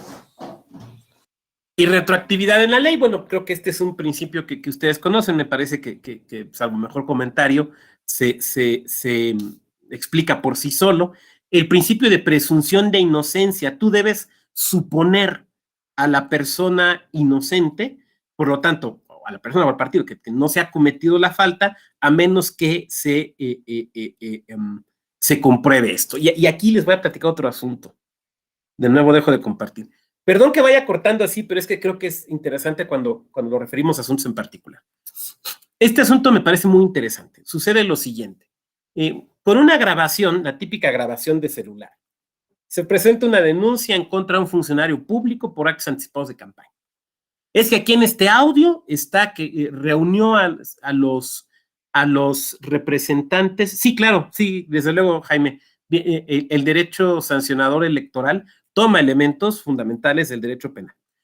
Pero bueno, regreso al comentario, a la anécdota. Y lo que se decía es que era un funcionario público de un ayuntamiento, en particular un presidente municipal, que previo a pedir licencia para competir por la reelección, había reunido a todos los funcionarios y los había llevado a un auditorio donde se habían cometido actos anticipados. Básicamente les había pedido casi que como una especie de formar redes, ¿no? Bueno, la prueba que se ofreció fue un audio. A mí me dio la impresión de que era el típico, bueno, fue el típico audio grabado por un celular que estaba así como metido en la ropa, ¿no? O sea, así como que lo traes acá adentro, le prendes para grabar y lo metes aquí en el saco, ¿no? O en una bolsa. Esa era la impresión que me dio. Era la única prueba. Lo cual a mí se me hizo curioso porque dije, si juntaron, no sé, 150, 200 personas o más, que haya solo un elemento probatorio se me hace curioso, pero puede ser que sea uno solo, ¿no? Y un asunto se puede ganar con una sola prueba, desde luego. Bueno, entonces se presenta el audio. Y en una reunión, una consejera dice, para mí sí es su voz. Yo creo que sí es él. Y para mí entonces sí se están configurando actos anticipados por lo que está diciendo. Y lo comento porque lo dijo en reunión y luego lo dijo en sesión pública. No estoy diciendo nada que deba mantenerse en secreto o en reserva, ¿no? Pero cuando nos ponen el audio, yo lo primero que hice fue acordarme de un programa de televisión de hace muchos años, que seguramente varias y varios de ustedes no conocieron, yo diría que creo que nadie, que era el programa de Replays, aunque usted no lo crea. Ahí debe estar seguramente en YouTube. Y te presentaban así pues, casos increíbles, ¿no? Bueno, y me acordaba que yo lo había visto de niño y habían, puesto un tipo que decían que imitaba perfecto a Humphrey Bogart, aquel de Casablanca, ¿no? De todos los bares del mundo tuvo que entrar al mío, dicen, las grandes líneas del cine mundial. Y entonces tú lo oías y decía las mismas frases igualito, ¿no? Pero lo pasaban por una máquina muy primitiva, porque este programa yo lo vi en los 80, seguramente era como en 70 y tantos, donde se comprobaba que aunque la voz se oía igual, no era su voz, no era la voz de Humphrey Bogart, porque se medían ciertos agudos, graves, intensidades, cosas que el oído humano no alcanza a captar, pero que te comprueban que es una voz distinta. Entonces, no es que yo aplicara el conocimiento privado del juez, que sabemos que no se puede aplicar, sino que lo que dije fue, a ver, necesitamos una prueba técnica, porque no podemos decir, nadie de aquí somos expertos. Yo oigo cantar al imitador de Juan Gabriel y digo, ay, Juanga revivió, qué bueno, ¿no? Tenía razón el representante, se fue a una isla, pues ya está de regreso, ¿no? Entonces, eso presentó varios problemas. A ver, ¿puede la autoridad, atendiendo al principio inquisitivo, ordenar una prueba de esta naturaleza? Sí podemos. Y se ordenó. Y entonces tuvimos ahí, fue una cosa interesantísima. Primera, ¿a quién convocas para desahogarla? ¿Qué tipo de perito, de perita necesitas? Bueno, pues alguien en audio, ¿no? Bueno, pues un perito, convocamos a 2 peritos. Bueno, convocamos a un perito, ¿no? Y el primer perito hubo que llevar al funcionario denunciado a que con las máquinas del perito, en la sede del instituto, grabara un texto que le daban como en una tarjetita para que su voz, ¿no? Y obviamente el perito no llegó con un celular así de un Alcatel del Oxxo, ¿no? No, pues ahí grábale, ahí habla y yo aquí te grabo, ¿no? Sino con una serie de aparatos y micrófonos y toda la cosa, ¿no? Bueno. Y este perito nos rinde su peritaje, que se integra desde luego como documental, y nos dice, no puedo determinar si es su voz, porque el audio que se ofrece dentro del expediente es muy corto en tiempo y muy baja su calidad. Entonces, no puedo determinar si es su voz. Puta. Entonces, no era concluyente. O son segundo perito, y lo tenía que pagar el instituto además, y no eran baratos. No me acuerdo cuánto costaban, pero obviamente no eran baratos. Un segundo perito, pues ahí vengo otra vez a grabar. Y ahí grabe otro texto, y ahí con otras máquinas y otro perito. Y el segundo perito dice que sí puede desahogar la pericial, que sí hace la dictaminación, y nos dice, no es su voz. No es su voz. Bueno, ¿por qué todo por qué esto de los peritajes y demás? Porque hay una presunción de inocencia. Porque hay una presunción de inocencia. Debe haber una convicción racional que se pueda sostener con argumentos de la responsabilidad. Entonces, perdón, pues la voz se parece, sí se parece. Y recuerdo que esta consejera en la sesión donde se resolvió el asunto fue lo que dijo, pues para mí sí es su voz.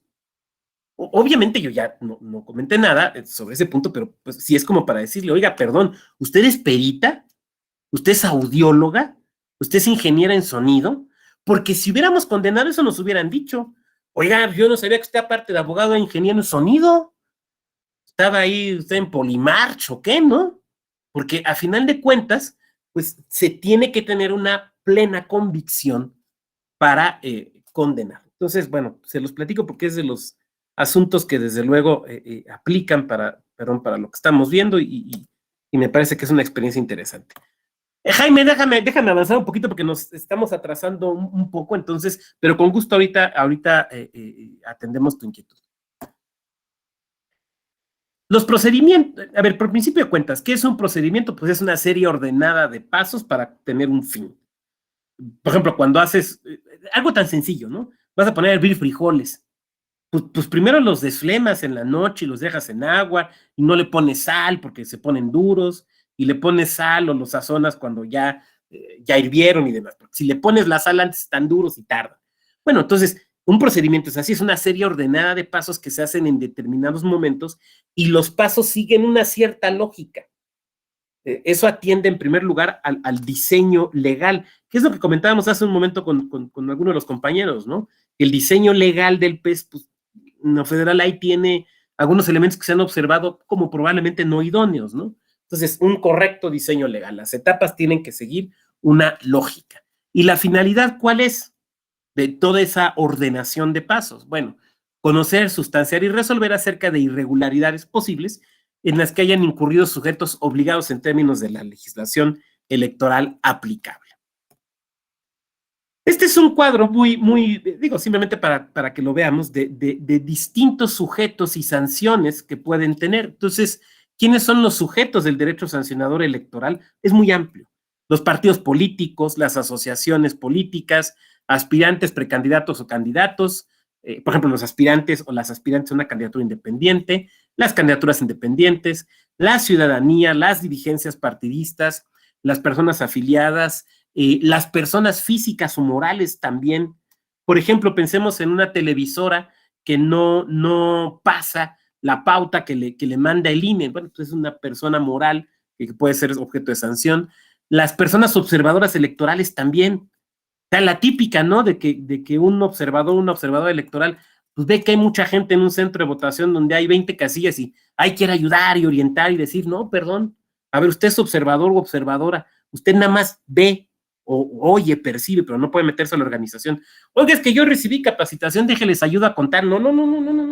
Usted nada más está para observar, no está para ayudar. Luego es algo que a algunas y a algunos se les olvida.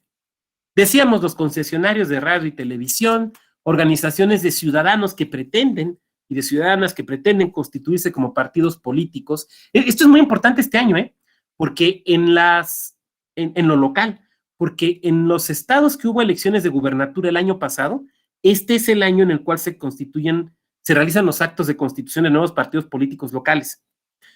Entonces, en esos estados que hubo elecciones el año pasado, pues se van a estar presentando, ya están corriendo los tiempos, ya hay organizaciones ciudadanas que se manifestaron para constituir partidos políticos, entonces pues estas pueden ser sujetos de sanciones, ¿no? Y, por ejemplo, las organizaciones sindicales o laborales, pues, aquello del voto corporativo y afiliación corporativa. Y vemos las sanciones, ¿no?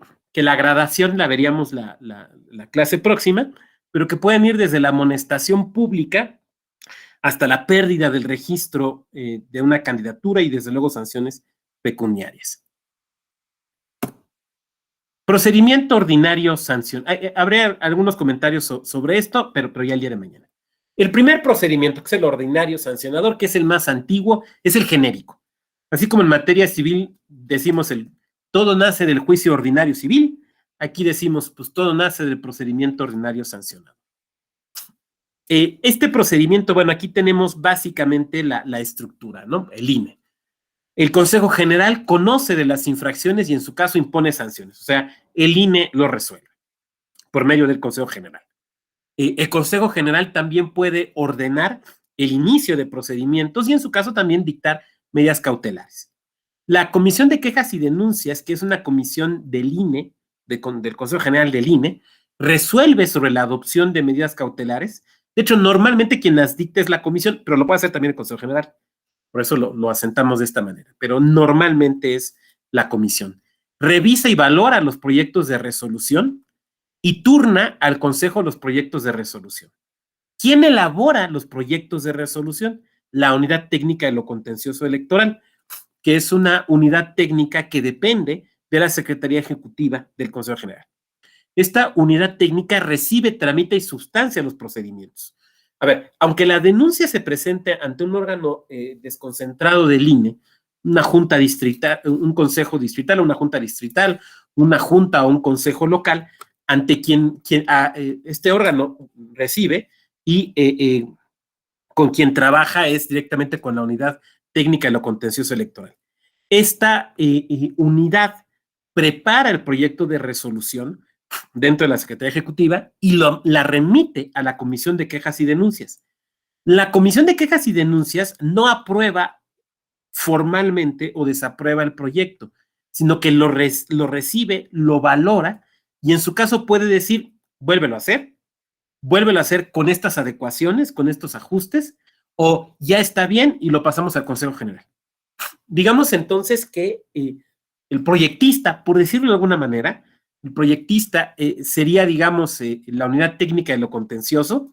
La comisión de quejas y denuncias es un poco como el coordinador o la coordinadora de ponencia que te lo palomea antes de subirlo al magistrado, y quien resuelve es el Consejo General, una vez que el documento ya fue turnado porque ya le dio el bobo, digamos, la comisión de quejas y denuncias. Pero es muy importante entender esto, la comisión no resuelve. A ver, ¿por qué se los comento? Porque particularmente en lo local, cuando en lo local se siguen procedimientos de este tipo, o sea, hay una área técnica que presenta el proyecto ante la comisión, ante una comisión del instituto, del OPLE o de la comisión local, y esta comisión le da el visto bueno y lo sube al Consejo General. Luego lo que sucede es que lo que impugnan es lo que dijo la comisión, y entonces dicen, es que ya me impusieron la sanción porque la comisión ya dijo que está bien el proyecto. No, espérate, ese es un acto intraprocesal, porque de que la comisión diga que el proyecto está bien, no se sigue que lo va a aprobar el Consejo General. ¿Estamos de acuerdo? O sea, materialmente no hay resolución todavía. Hay un proyecto palomeado, si queremos decirlo así, pero no hay resolución. Y luego me ha tocado abogados que dicen, pues es que se debería permitir porque se entiende que si la comisión ya lo aprobó, lo va a aprobar el Consejo General. No, perdón, no se entiende, porque la comisión de quejas y denuncias, si bien se integra con consejerías del Consejo General, no son todas. Y el Consejo General puede, desde luego, reprobar el proyecto, puede decir, pues ya la comisión dijo que le gustó, pero a mí como Consejo General no me gustó, así que va para atrás. Entonces, lo comento justamente por esta cuestión de las impugnaciones. Muy bien.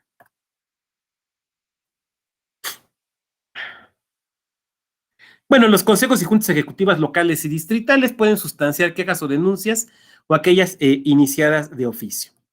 En el caso de los procedimientos ordinarios sancionadores, dice, la existencia no de faltas a la normatividad electoral o federal y en su caso imponer las sanciones que correspondan y restituir el orden vulnerado, que es un elemento fundamental.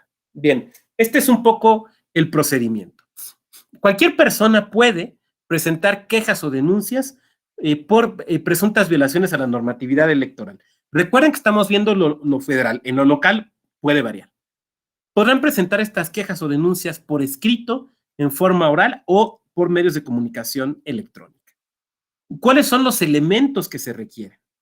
Nombre del quejoso o denunciante, no pueden ser anónimas. No pueden ser anónimas, porque no puede haber pesquisas basadas en denuncias anónimas. La firma autógrafa o huella digital, aún en aquellas que se presenten de forma electrónica. Un domicilio para recibir notificaciones. En su caso, los documentos para acreditar la personería. Desde luego, por ejemplo, cuando la denuncia la presenta ante, no sé, el Consejo General del INE, ante las oficinas centrales del INE, el representante de un partido ante el propio Consejo General del INE, pues no requiere anexar su nombramiento ni el registro del mismo, porque basta con que señale que obran en los archivos del órgano electoral y así funciona, porque desde luego es verdad. Acreditar en su caso el interés jurídico, la narración expresa y clara de los hechos. A ver, esto es como cualquier demanda, ¿eh? ¿Cuál es la narración ideal? La que es cronológica, en primer lugar. La que es cronológica. En segundo lugar, la que te narra los hechos relevantes. O sea, de nada te sirve que te digan, ese día me desperté a las 7:30 de la mañana y salí a correr 3 kilómetros. Pues eso como, ¿por qué? Ah, pues es que cuando salí a correr fue cuando me di cuenta que estaba este anuncio ilegal y quiero que se asiente que estaba corriendo 3 kilómetros porque me estoy preparando para el medio maratón. Pues no, o sea, entonces, los hechos que sean relevantes. La narración ideal también es una narración que no contiene juicios de valor. A ver, narrar un hecho es describirlo, no es valorarlo. Perdonen que ponga este ejemplo burdo, pero creo que puede servirnos. Es como en una demanda de divorcio. O sea, tú vas a poner, hecho 1, el 4 de febrero de 1969 nos casamos. Tú no tienes que poner, el 4 de febrero de 1969 nos casamos y yo estaba muy enamorado, lo que se puede comprobar con las fotos de la boda.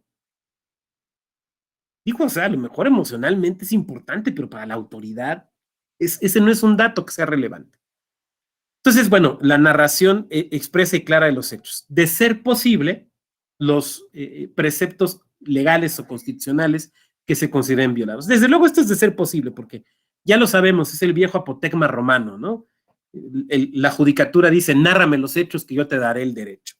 Ofrecer y aportar las pruebas o mencionar aquellas que han de requerirse. Recordemos que, esta no es una clase de derecho probatorio electoral y lo que voy a decir habría mejor que matizarlo, pero recordemos que en principio en materia electoral las pruebas las ofrecen los particulares e incluso aquellas que se deben de requerir ya deben haberlas solicitado los particulares. Y si el particular no se le ha dado la prueba solicitada, no importa, pero debe haberlo pedido.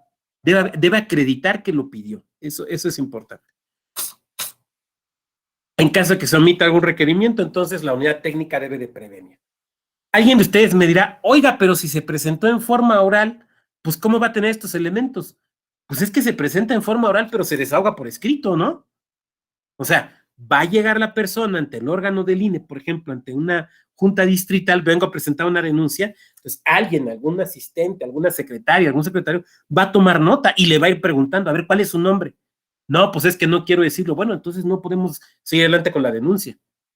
A ver, ¿cuál es el domicilio? Pues, Cerrada de Capulina número 4. No, a ver, un domicilio real, a ver su credencial de elector. Entonces, todo esto se tiene que ir asentando porque son elementos que, como ustedes saben, tiene que ver justamente con el debido proceso. O sea, el debido proceso es, entre otras cosas, si me estás acusando de algo, si me están procesando por algo, dime quién me acusa, de qué hechos se me acusan, cuáles son las pruebas que hay en mi contra.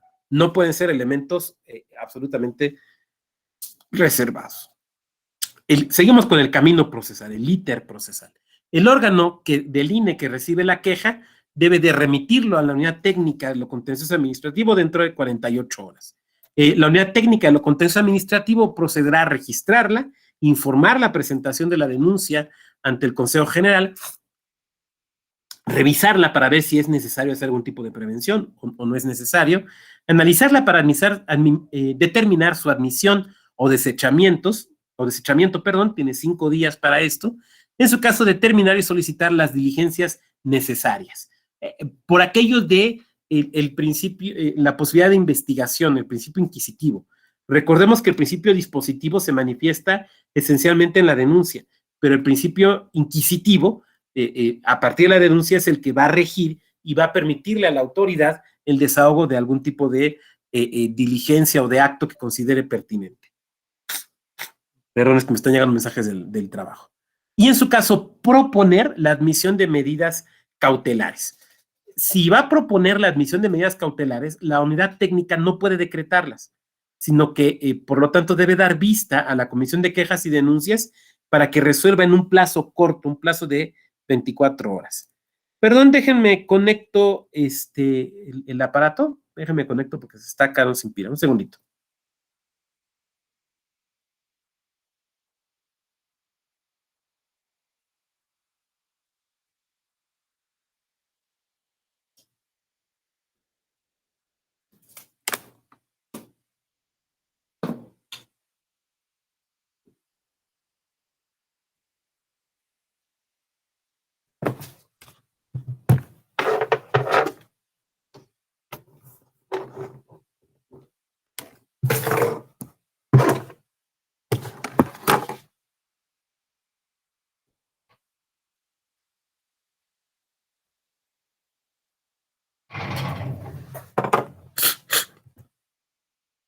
Bien, ya estamos por acá.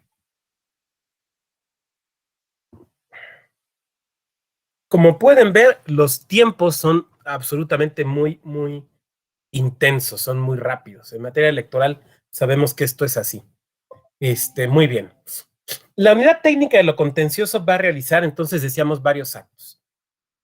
Por ejemplo, dictar las medidas necesarias para dar fe de los hechos. Por ejemplo, ordenar una oficialía electoral. Vamos a suponer que son hechos acaecidos en Tijuana, ¿no? Entonces, la unidad técnica puede ordenar al órgano desconcentrado, del INE más cercano, a ver, vete a desahogar una oficialía electoral. El emplazamiento del denunciado, que tendrá 5 días para proceder para producir su contestación. Y la contestación, ¿qué elementos tiene que tener? Bueno, señalar el nombre del denunciado, su representante, firma autógrafa, huella digital, referirse a los hechos que se le imputan, ya sea negando, aceptando o precisándolos, señalar el domicilio para hoy recibir notificaciones y en su caso ofrecer y aportar pruebas. Esto se parece, para quienes no estén familiarizados con la materia electoral, pues esto se parece mucho a un juicio sumario, ¿no? O un juicio ejecutivo en el cual tanto en la demanda como en la contestación tú debes de ofrecer pruebas. ¿Cómo vamos de tiempo? Apretados, pero ahí vamos. La unidad técnica cuenta en un principio con 40 días, acuérdense que estamos en el ordinario, 40 días para desahogar la investigación. Puede ampliarse esto excepcionalmente por un periodo igual. En las entidades, este plazo varía, porque además no todas las entidades tienen unidad técnica de lo contencioso electoral. Varían los nombres, algunas tienen dirección jurídica y ahí mismo, o una coordinación, o la unidad técnica de la Secretaría Ejecutiva. Esto varía. Y también varían los plazos, creo que hay plazos hasta de 60 días. También varía la posibilidad o no de ampliarlos. Hay legislaciones que permiten ampliar por un periodo igual y otras que lo reducen, que lo hacen más corto, por ejemplo, por la mitad. Entonces, cuando hablamos de asuntos locales, ahí tendríamos que atender a esta situación. La investigación, pues, debe de reunir con estos elementos, debe ser expedita, completa, exhaustiva, seria, congruente, idónea y eficaz. Desde luego, estos elementos se deben de particularizar o de precisar atendiendo al caso específico y concreto. Puede ordenar, decíamos, el desahogo de las diligencias que considere pertinentes, atendiendo a los principios que ya vimos, para poder elementar el expediente. El secretario general del INE puede solicitar los informes, certificaciones o apoyo necesario. Recordarán ustedes que, por ejemplo, se acaba de resolver un asunto en sala superior acerca de si el Consejo General, el INE, perdón, la Secretaría Ejecutiva del INE, puede solicitarle al Ministerio Público información cuando se trate de trámites de procedimientos de este tipo, y la respuesta es que sí, desde luego, sí puede solicitar.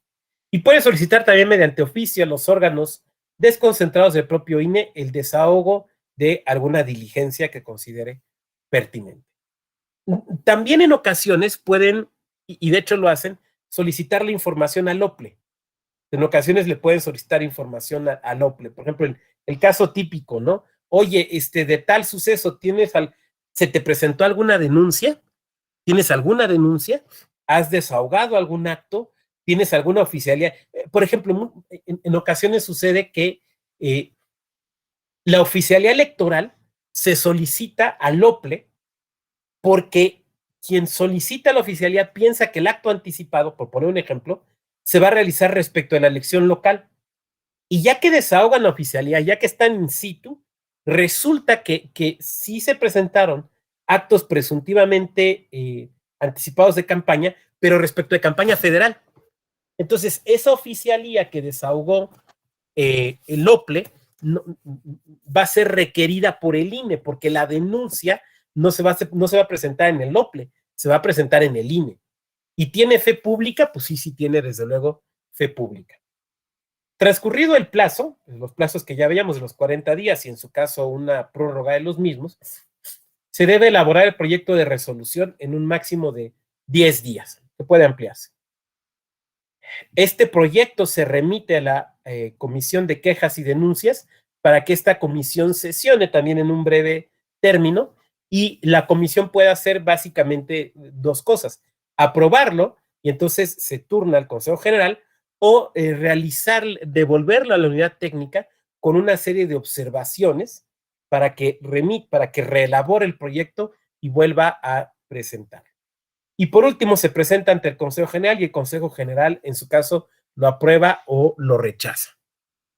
Insisto en lo que ya dije hace un momento: la sesión de la Comisión de Quejas y Denuncias, donde se aprueba, es un acto intraprocesal, es un acto dentro del proceso de procedimiento que se está desahogando y por lo tanto no es el acto definitivo. No es el acto definitivo, sino simplemente es un acto intraprocesal. Yo quisiera dejarlo hasta aquí para ver mañana el PES y los elementos para la fijación de las sanciones. Hoy vimos, digamos, las generalidades, los principios, los antecedentes y vimos el post. Y la intención sería que mañana viéramos el PES y los elementos para fijar las sanciones. Y entonces,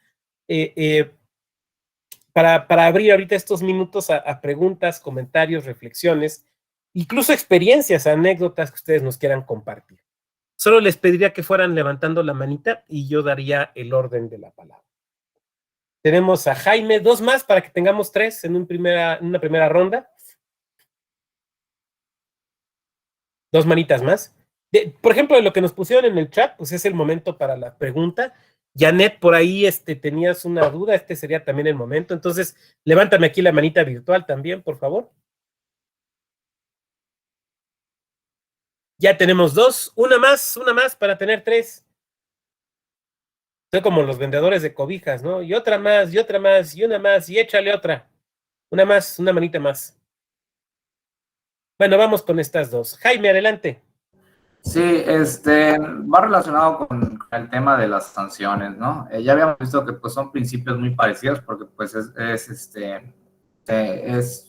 la potestad punitiva, ¿no? Del Estado, ¿no?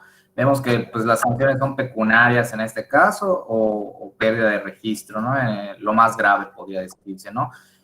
Lo que sé es que, pues, si uno ve el catálogo de delitos penales, pues puede ver que hay cierta similitud con ciertos actos, ¿no? O sea, lo que puede ser una sanción administrativa también podría ser delitos electorales. Bueno, correcto, ¿no? En algunos casos, no en todos. Ok, ajá, adelante. Tomando en cuenta esa consideración, ¿no?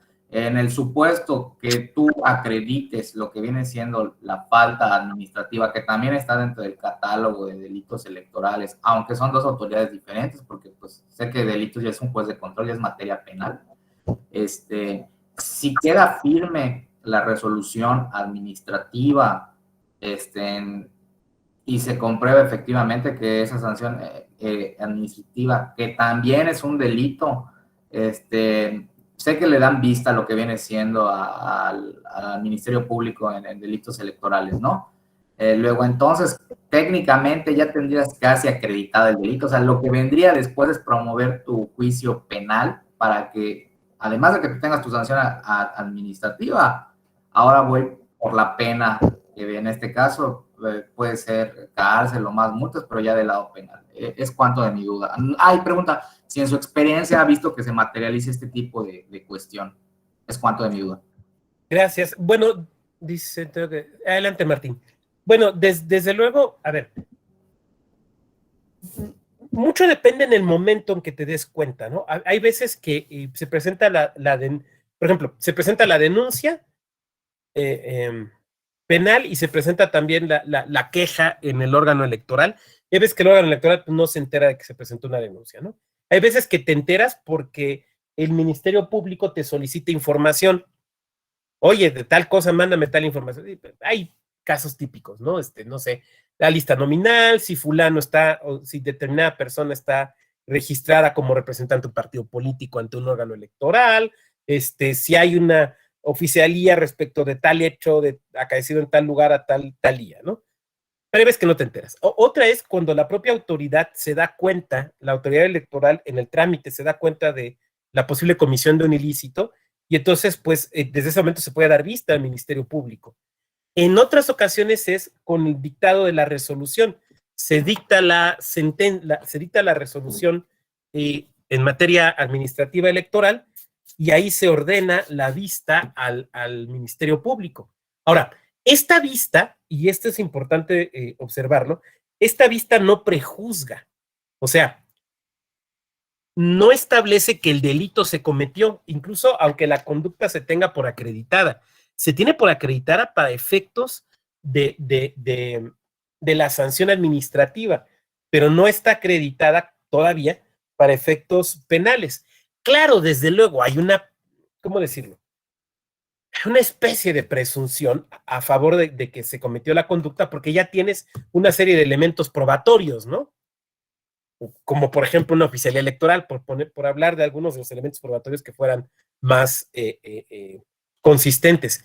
Pero no, la autoridad administrativa, por decirlo de alguna manera, su resolución no implica un prejuzgamiento. A lo mejor será lo que da inicio a la averiguación, a la carpeta de investigación, a las diligencias de averiguación o de investigación que haga el Ministerio Público, pero no implica una acreditación previa. O sea, no hay lo que técnicamente le podríamos llamar una prejudicialidad. Eso es lo que no se presenta. Muchas gracias, Jaime. ¿Sí?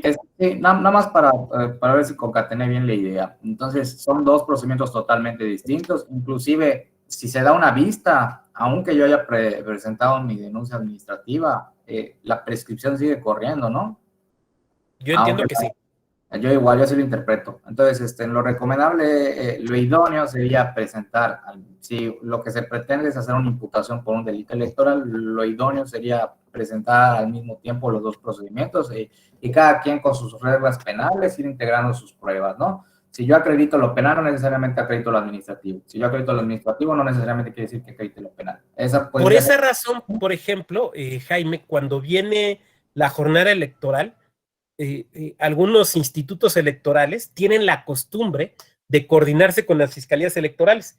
Entonces, en la misma sede del instituto electoral, donde pues, se está dando el seguimiento a la jornada electoral, hay un ministerio público para que si se va a denunciar una conducta que puede ser realmente delictiva, ahí mismo de una vez está el MP y ahí te toma la denuncia, ¿no?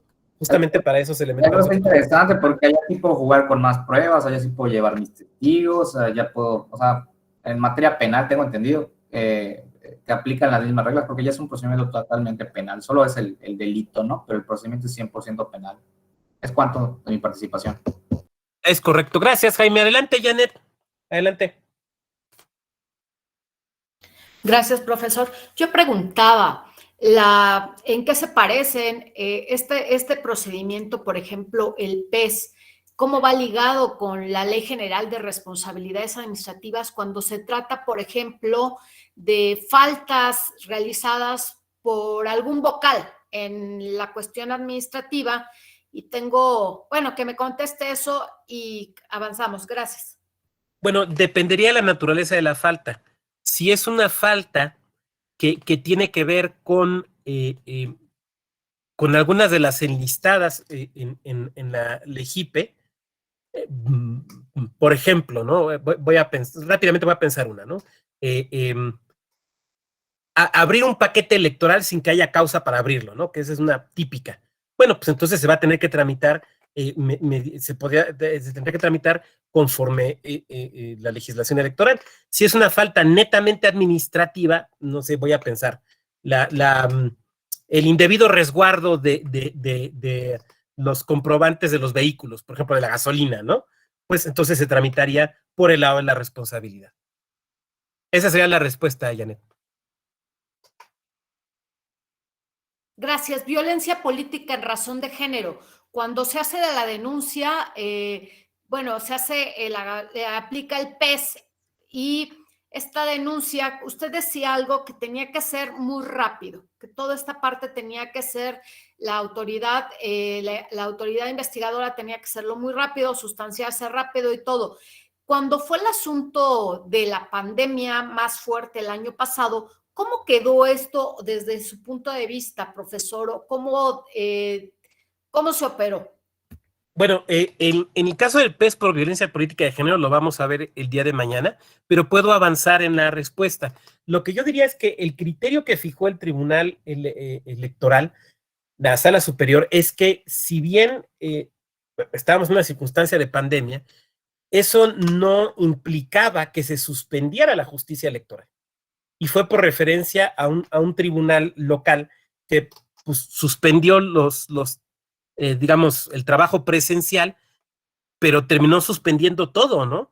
La recepción de denuncias, de expedientes, de la atención al público y demás. Entonces, esto no se puede suspender. Se pueden implementar formas, no sé, el juicio en línea es la respuesta más evidente y rápida, ¿no? pero no se puede suspender. La impartición de justicia como tal, el criterio del Tribunal Electoral es que no se puede suspender, se tiene que adaptar, pero no se puede suspender. Esa sería la respuesta en corto, Janet, que desde luego aplica para violencia política de género, Gracias. pero aplica para todo en general, o sea, para toda la materia electoral, que es donde me estoy circunscribiendo, ¿no? No estoy hablando de lo mercantil, lo civil, sino simplemente esto. Muy bien, muchas gracias, Janet, por tu comentario. Ernesto, adelante. Hola maestro, buenos días compañeros a todos. Por ahí tengo fallas en el internet, por eso no puedo prender la cámara porque se traba. Mire, acá en Tamaulipas tenemos nosotros una batalla jurídica. Estamos en época electoral, se van a celebrar elecciones en este año a la gobernatura del estado. Y hemos llevado a cabo muchos medios de impugnación en contra del candidato de Morena específicamente. Sin embargo, también hemos estado observando que diferentes funcionarios públicos, como alcaldes, regidores, del propio partido de Morena, que no son militantes, llegaron cuando ya el partido estaba formado, se han manifestado, pero en su calidad de funcionarios públicos, en eventos proselitistas, vaya, en asambleas partidistas, que el alcalde, que el regidor, y pues nosotros estamos con inquietud, el equipo que anda impugnando y que anda llevando todo el trabajo electoral en materia jurídica, de abrir un procedimiento especial sancionador. Supongo que esa clase la vamos a ver mañana, ¿verdad? Como lo acaba de comentar. No obstante, en virtud de lo que le estoy comentando, quisiera ver si existe la posibilidad de que nos proporcionara por adelantado las presentaciones para poder estudiarlas, y si nos salen dudas al respecto de la vía del PES, podérselas manifestar el día de mañana. Es cuanto, maestro. Gracias. Bueno, las diapositivas ya están en el repositorio. Ya ven que cuando ustedes entraron, se les proporcionó los datos del repositorio digital, donde están todas las presentaciones del diplomado.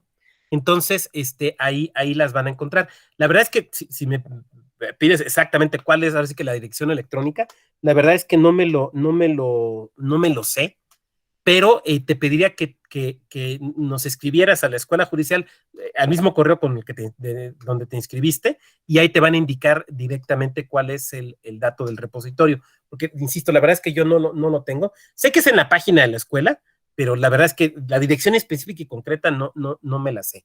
No sé si del compañero que nos está, o la compañera que nos está apoyando aquí en la parte técnica se la sepa, pero si no, ahí en el correo de contacto, les preguntas y te lo dan. Muy bien. ¿Alguien más? Ahorita lo busco, doctor, y se los comparto en el chat. Ay, muchas gracias, porque sí, la verdad es que no me lo sé, pero sí sé que ahí están todas las diapositivas, ¿eh? Y desde luego alguien ponía aquí en el chat, déjenme ver, porque creo que el comentario viene al caso. Acá está. Jaime Mauricio. Sí, hay un curso en línea del procedimiento sancionador. Sí, porque recordemos que este diplomado, este curso en el que estamos es derecho electoral. Entonces es como más genérico, si me permiten decirlo así, ¿no? Es prácticamente introductorio, pero hay un curso ya específico en línea de procedimientos sancionadores. Entonces ahí yo lo que sugeriría sería estar atentos y atentas a las fechas de las convocatorias para inscribirse en su caso en ese. Muchas gracias, ya nos pusieron por aquí la liga, por parte de Tecnologías Educativas, y ahí está la liga y la indicación, ¿no? Ingresen al diplomado que necesiten información. Es que ahí está, si no me corrige ahorita mi compañera de tecnologías, pero ahí están el repositorio de los distintos diplomados. Entonces, pues se puede bajar el de y se puede bajar el de algún otro.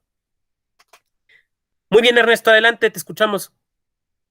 Sí, ya lo localicé, muchas gracias. Esta es la última presentación, viene como POS y PES. Muchas gracias. Sí. De nada, con gusto, con gusto. Pueden acceder todos sin estar inscritos necesariamente. Sí, efectivamente. Sí, ahora sí que es público, ¿no? Luego hay quien las pedía por acceso a la información. Pues ahí están públicas, ¿no? O sea, pues ahí se pueden bajar, ¿no? Solamente, pues, si van a utilizarlas, pues ahí hagan la cita a la escuela judicial, ¿no? Información en la escuela judicial, pero bueno, pues yo creo que eso no genera mayor problema. Muy bien, ¿hasta aquí alguna otra duda o comentario hasta esta parte? ¿No? Lo último con lo que quisiera yo cerrar es que ¿qué asuntos se denuncian en pos? Esto es como en el juicio ordinario, lo que no va en un juicio especial, o sea, lo que no va en un PES. ¿Qué va en un PES? Bueno, insisto, esto depende de la legislación, pero en un PES, y lo veremos mañana, pero lo puedo ir adelantando, en principio, violencia política de género, porque violencia política de género exige una resolución muy rápida, muy rápida. Entonces, de por sí un post debe ser rápido, pero un PES debe ser aceleradísimo, aceleradísimo, ¿no? Entonces, un PES debe ser muy rápido. Entonces, por esa razón, violencia política de género, entre otras razones, por la rapidez, se tiene que atender en un PES. En un PES también van, por regla general, las violaciones a las reglas de propaganda político-electoral en campañas, en proceso electoral, perdón, en proceso electoral. ¿Por qué? Porque tiene que ser muy rápido. Recordemos algo, ese es el origen del PES.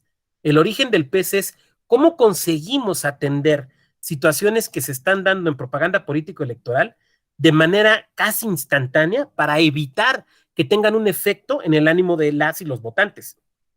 Entonces, por esa razón tiene que ser tan rápido, ¿no? Sí, como no, Janet, adelante, te escuchamos. Rápido, ¿a qué término se refiere? Bueno, en proceso electoral, pues todos los días son hábiles, pero ¿de cuánto tiempo hablamos, profesor? Gracias. Depende de la legislación, perdón, o sea, pero es que depende si damos el PES local o el PES federal, y respecto al PES federal veríamos el día de mañana justamente los plazos. Y lo que dices además es cierto, todos los días y horas son hábiles.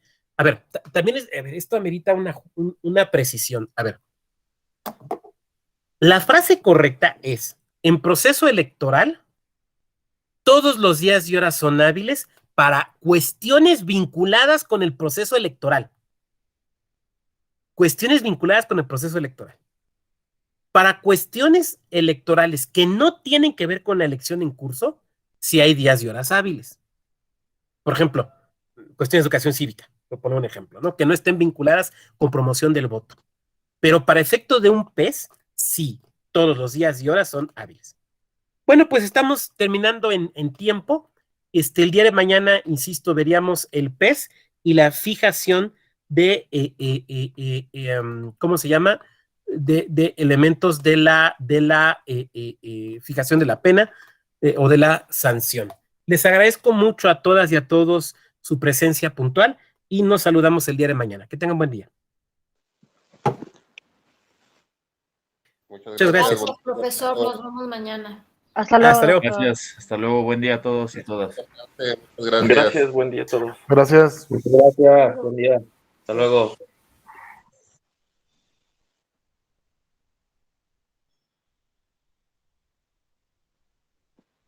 Adiós.